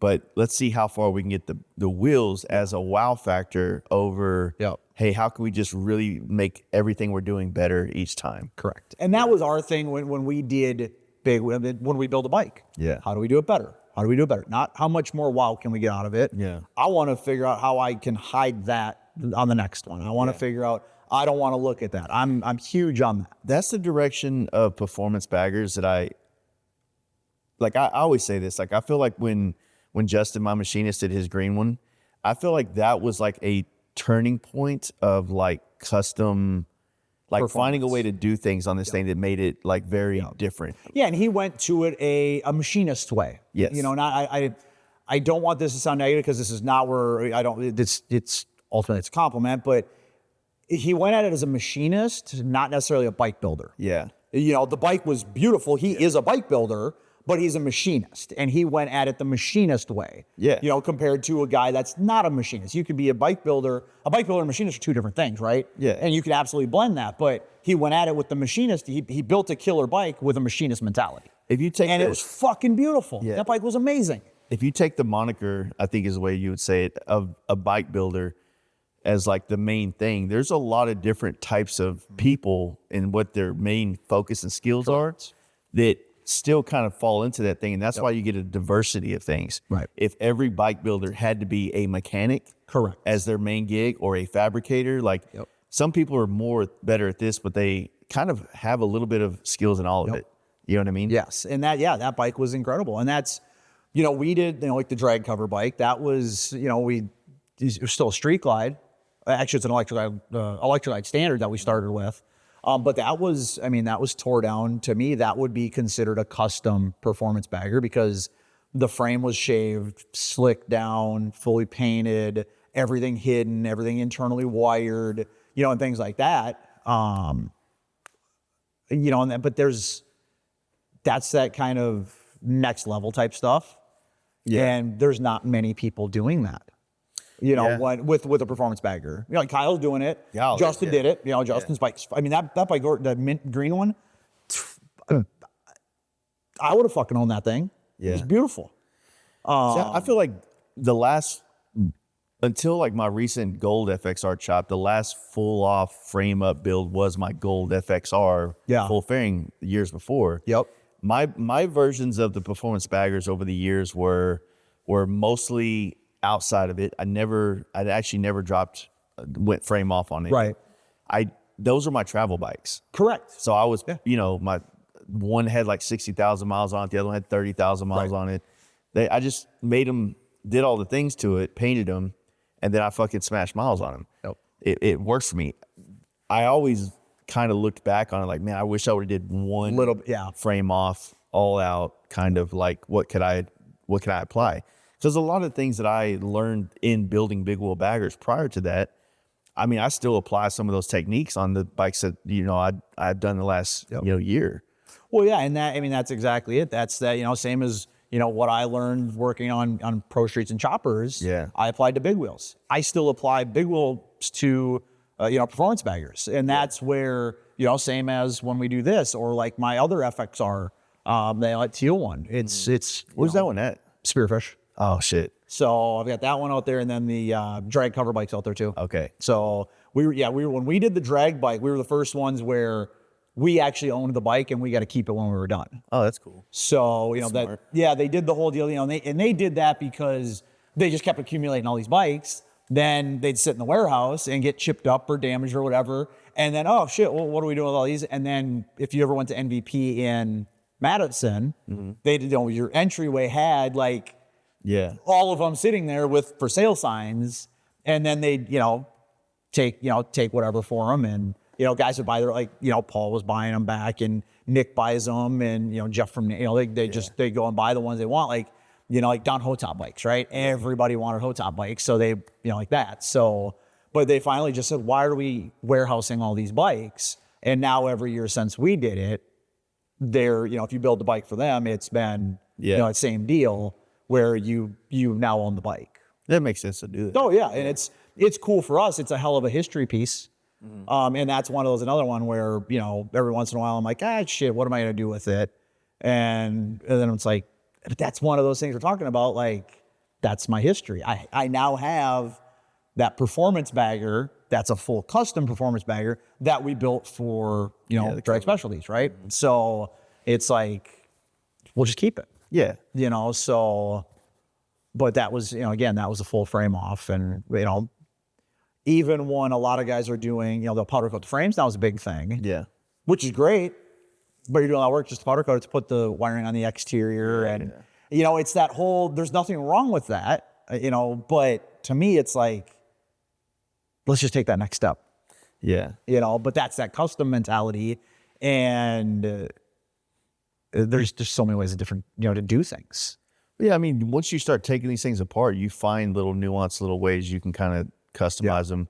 I remember back in the big old days, we would, clean the firewall up and make it to where it only has 2 plugs coming out, or then go with the coil pack so you had no plugs coming out. Like, just, it's subtle, it's simple. It's not the, hey, I built a whole bike around this plate, right? But it all adds to the just the allure of what you're creating. And like I said, I get so goddamn excited when we do something and somebody else takes that idea that we did and they run with it. Yeah. I mean, it's fucking cool. Like I always said that, like back in the day, in the big old days, John Jessup did the lay frame FLH shovel head. It had like a real thin, it was like just an easy, it wasn't really a bag. It was just a soft tail style, but like an FL shovel head, not an FLH. You don't remember, it was like a flat black one, not a custom, but it had a 26 on it.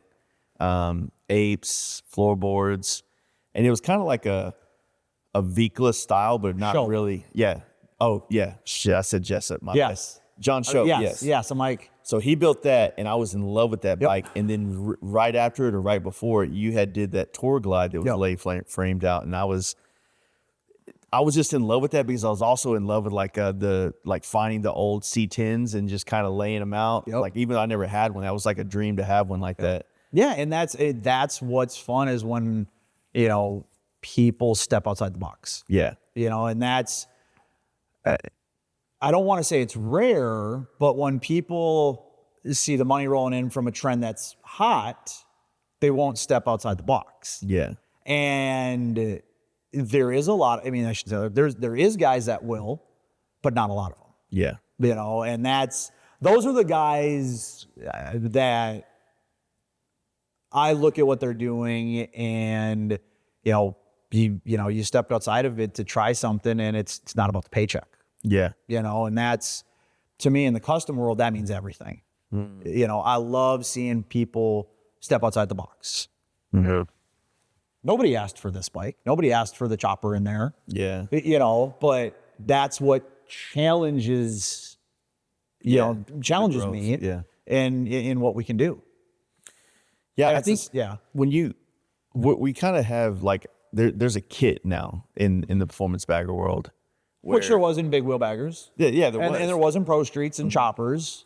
And that kit, I think, is a safety net. Mm-hmm. It makes the customers feel like, what, if I do this kit, then it's going to be cool no matter what. Right. The right parts, the right painter, the right builder, or the right group. And they're not wrong. They're not wrong. They're not wrong at all. Good shit. Yeah.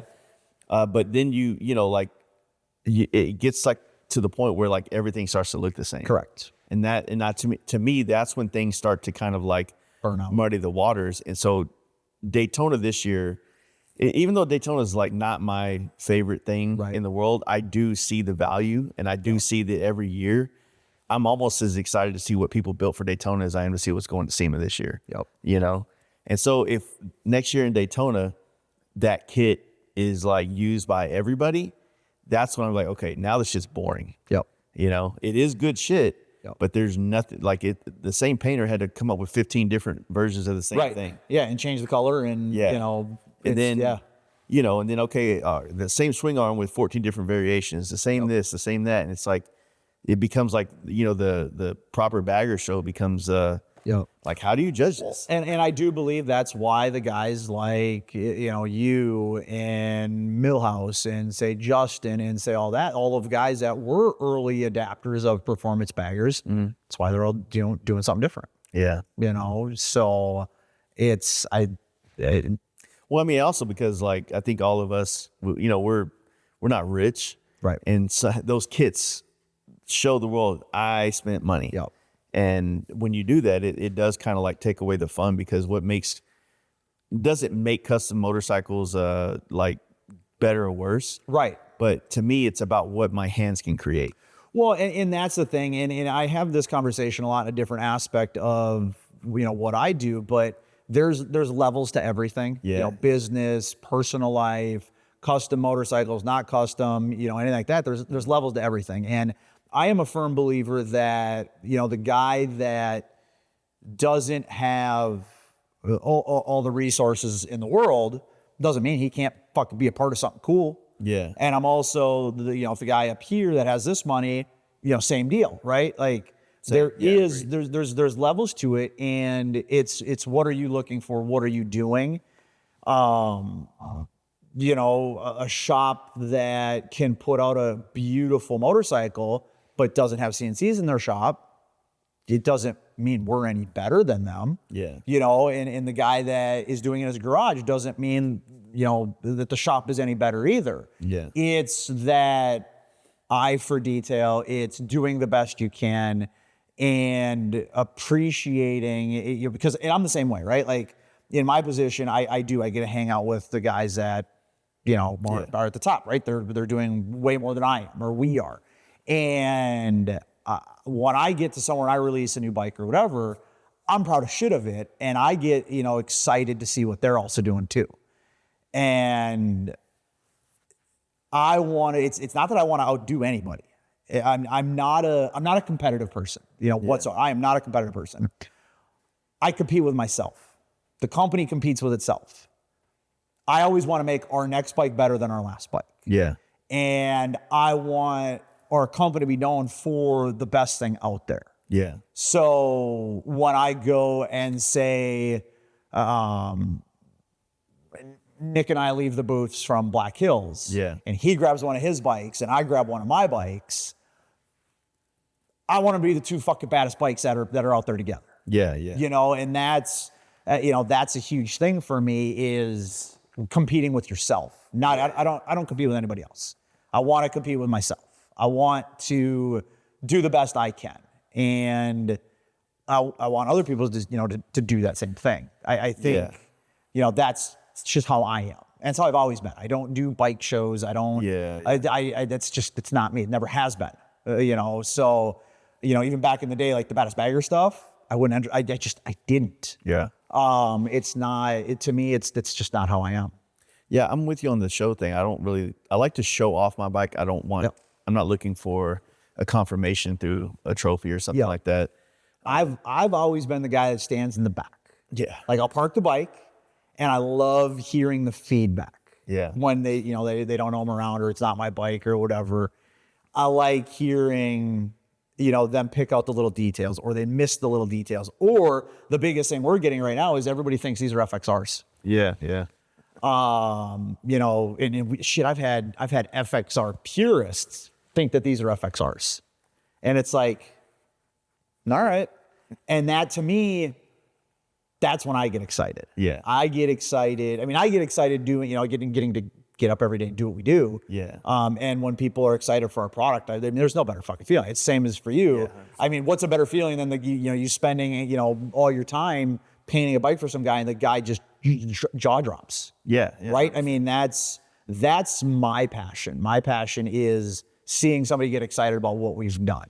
and that they're excited to work with us. Yeah. And they go and tell their buddies, that they love their motorcycle, and things like that. There's a part of like your bike when you do your bike that it's a true feeling that you get every time you see it, especially when it's on the lift, from like the raw stage to the painted stage to the now it's here stage.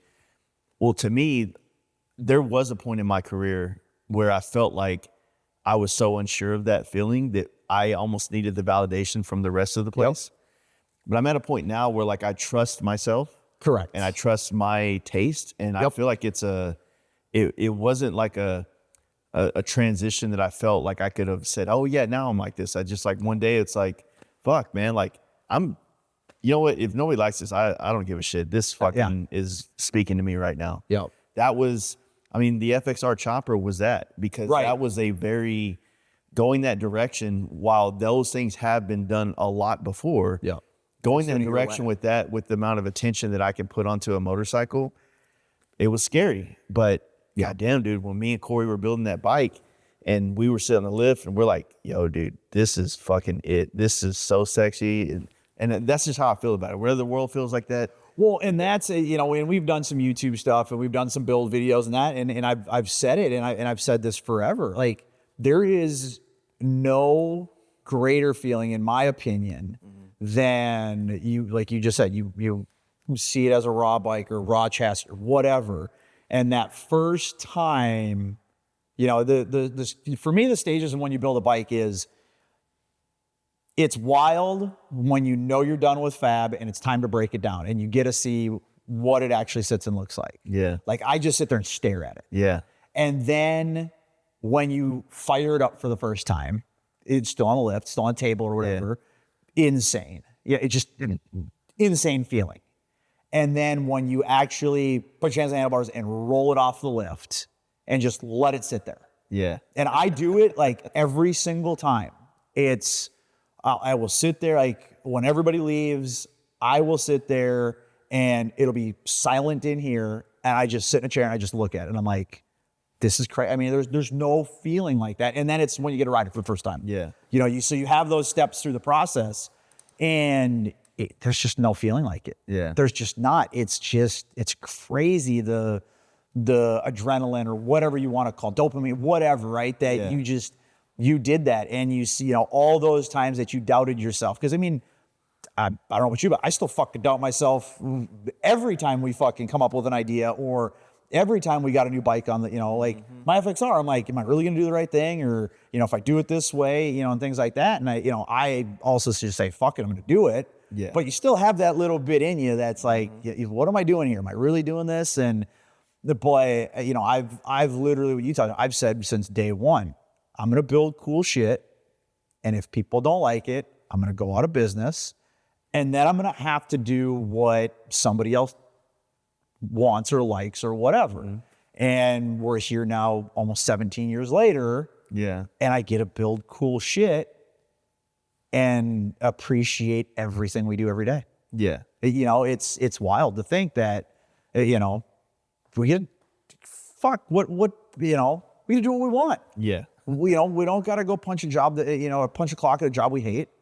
We didn't, you didn't sell out for an extra $1 an hour. Yeah.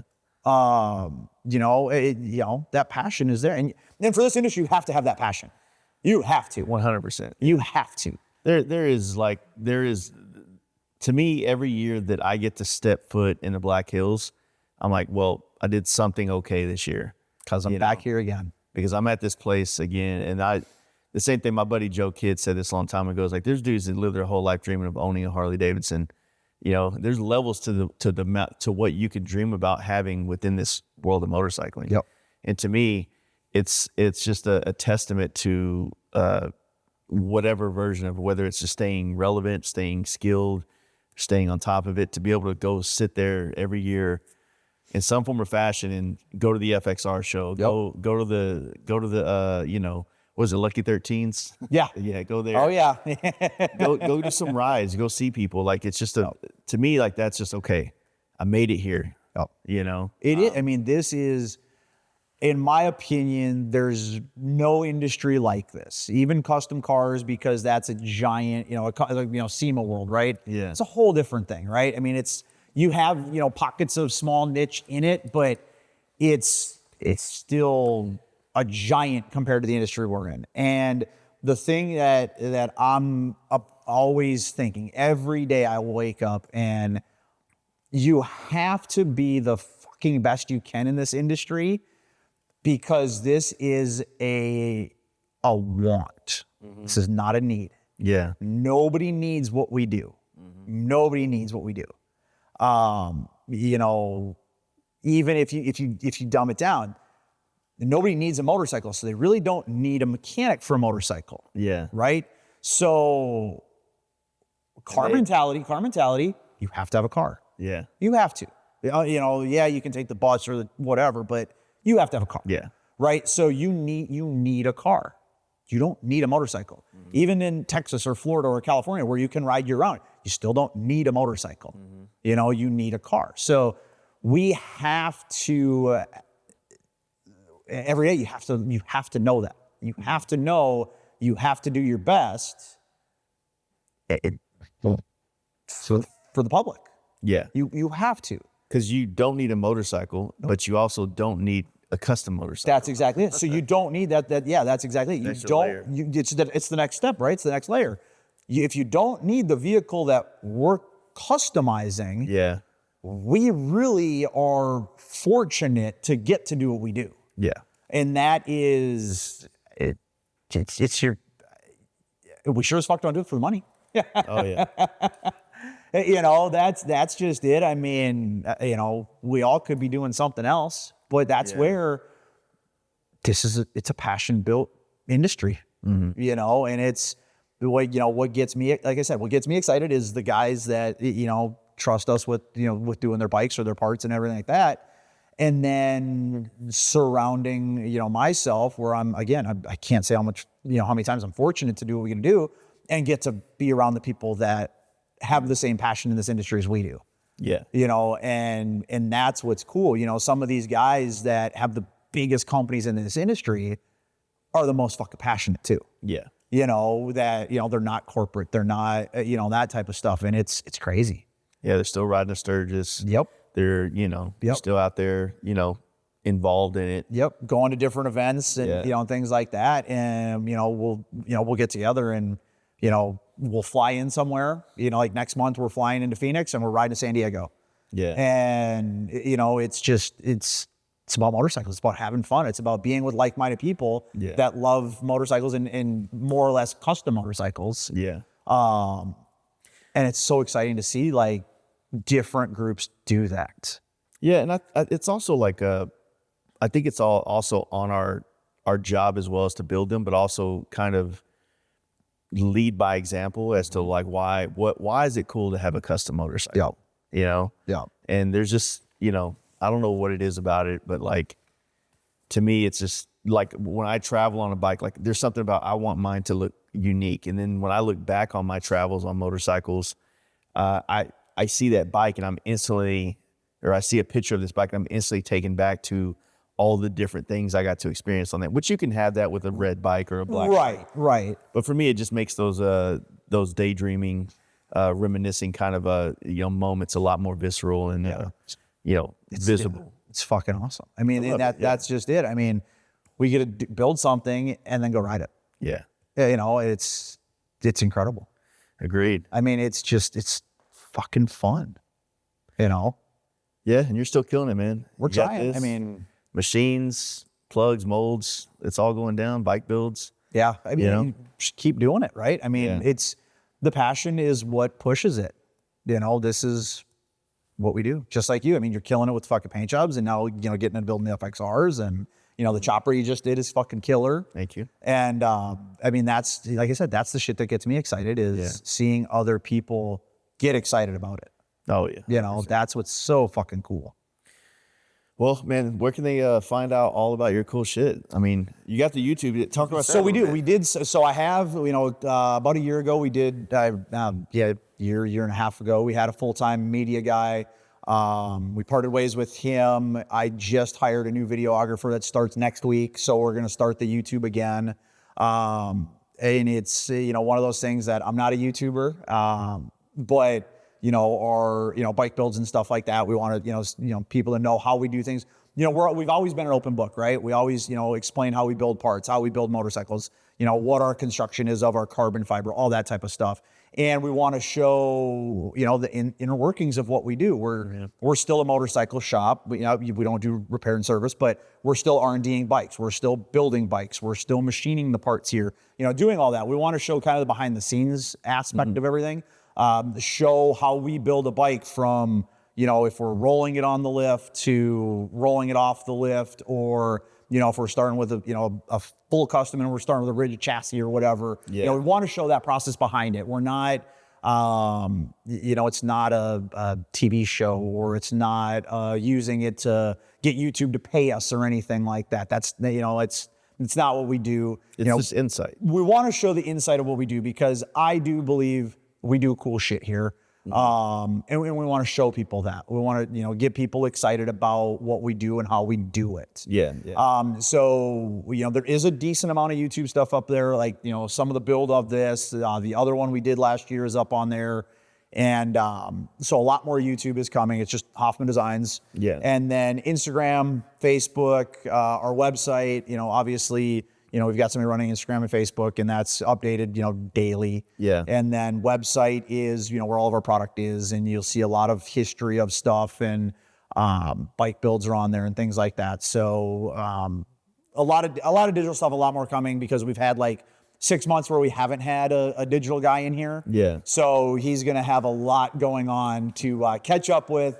And then we're literally throwing him right into, documenting the FXR to build for that'd be rad. For Daytona. So we'll have that done for Daytona. For you guys listening or watching this, the description below, there'll be links to all this stuff, so that you can just scroll down, click the link, and have at it. Yeah, and what I like to talk about, I mean, we're here every day. We're a brick and mortar place, right? We're here. Email, DM, phone call. I mean, we answer it all. Yeah. There is people here answering the phones. There's only 5 of us here. So it is, it gets busy, it gets hectic, but we're always here. We're always answering emails. We're always doing everything we can. If you're ever in Minnesota, stop on by. We've got some cool bikes in the showroom. Cool. We got some history in there, and a lot of that type of stuff. We do like to show people what we do. We're passionate about this. This is what we do. So we get excited, seeing people excited about our stuff. So yeah, looking forward to, we're done. We just got back from Daytona. We've got Daytona as our next thing. We'll bring out, some new bikes, new products. But the FXR is the project that we're going to start on next week. Birth year, Liberty Edition. Yep. M8. Yep. So we got S&S got involved, got us their new, MK 136. Yeah. So we're going to stuff stuff that in there, and it's the plan is make a 1986 look like a 2026. A 40-year-old bike just like me. Well, it's wild to think that we've made it to 40. No, not yet. You're almost. saying 40, man. I'm knocking on the next door, which is like 44 next year. So it's a tough one, but hey, I do appreciate it coming in on Saturday. Appreciate all the stuff. You've definitely helped me out over the years with products and stuff like that on builds, and love the parts, always have. And we appreciate the hell out of what you do. I mean, you definitely, are pushing the podcast and, everything like that, and everything you're doing is killer. I want to help people out that, have that same mentality, the same vision, the same type of stuff in a different, side of it and that type of deal. So, we're here to help whoever we can, and, we love it. That's what we do. Cool. So, man, we appreciate the hell out of it, man. Appreciate it, bud. Yeah. Yeah.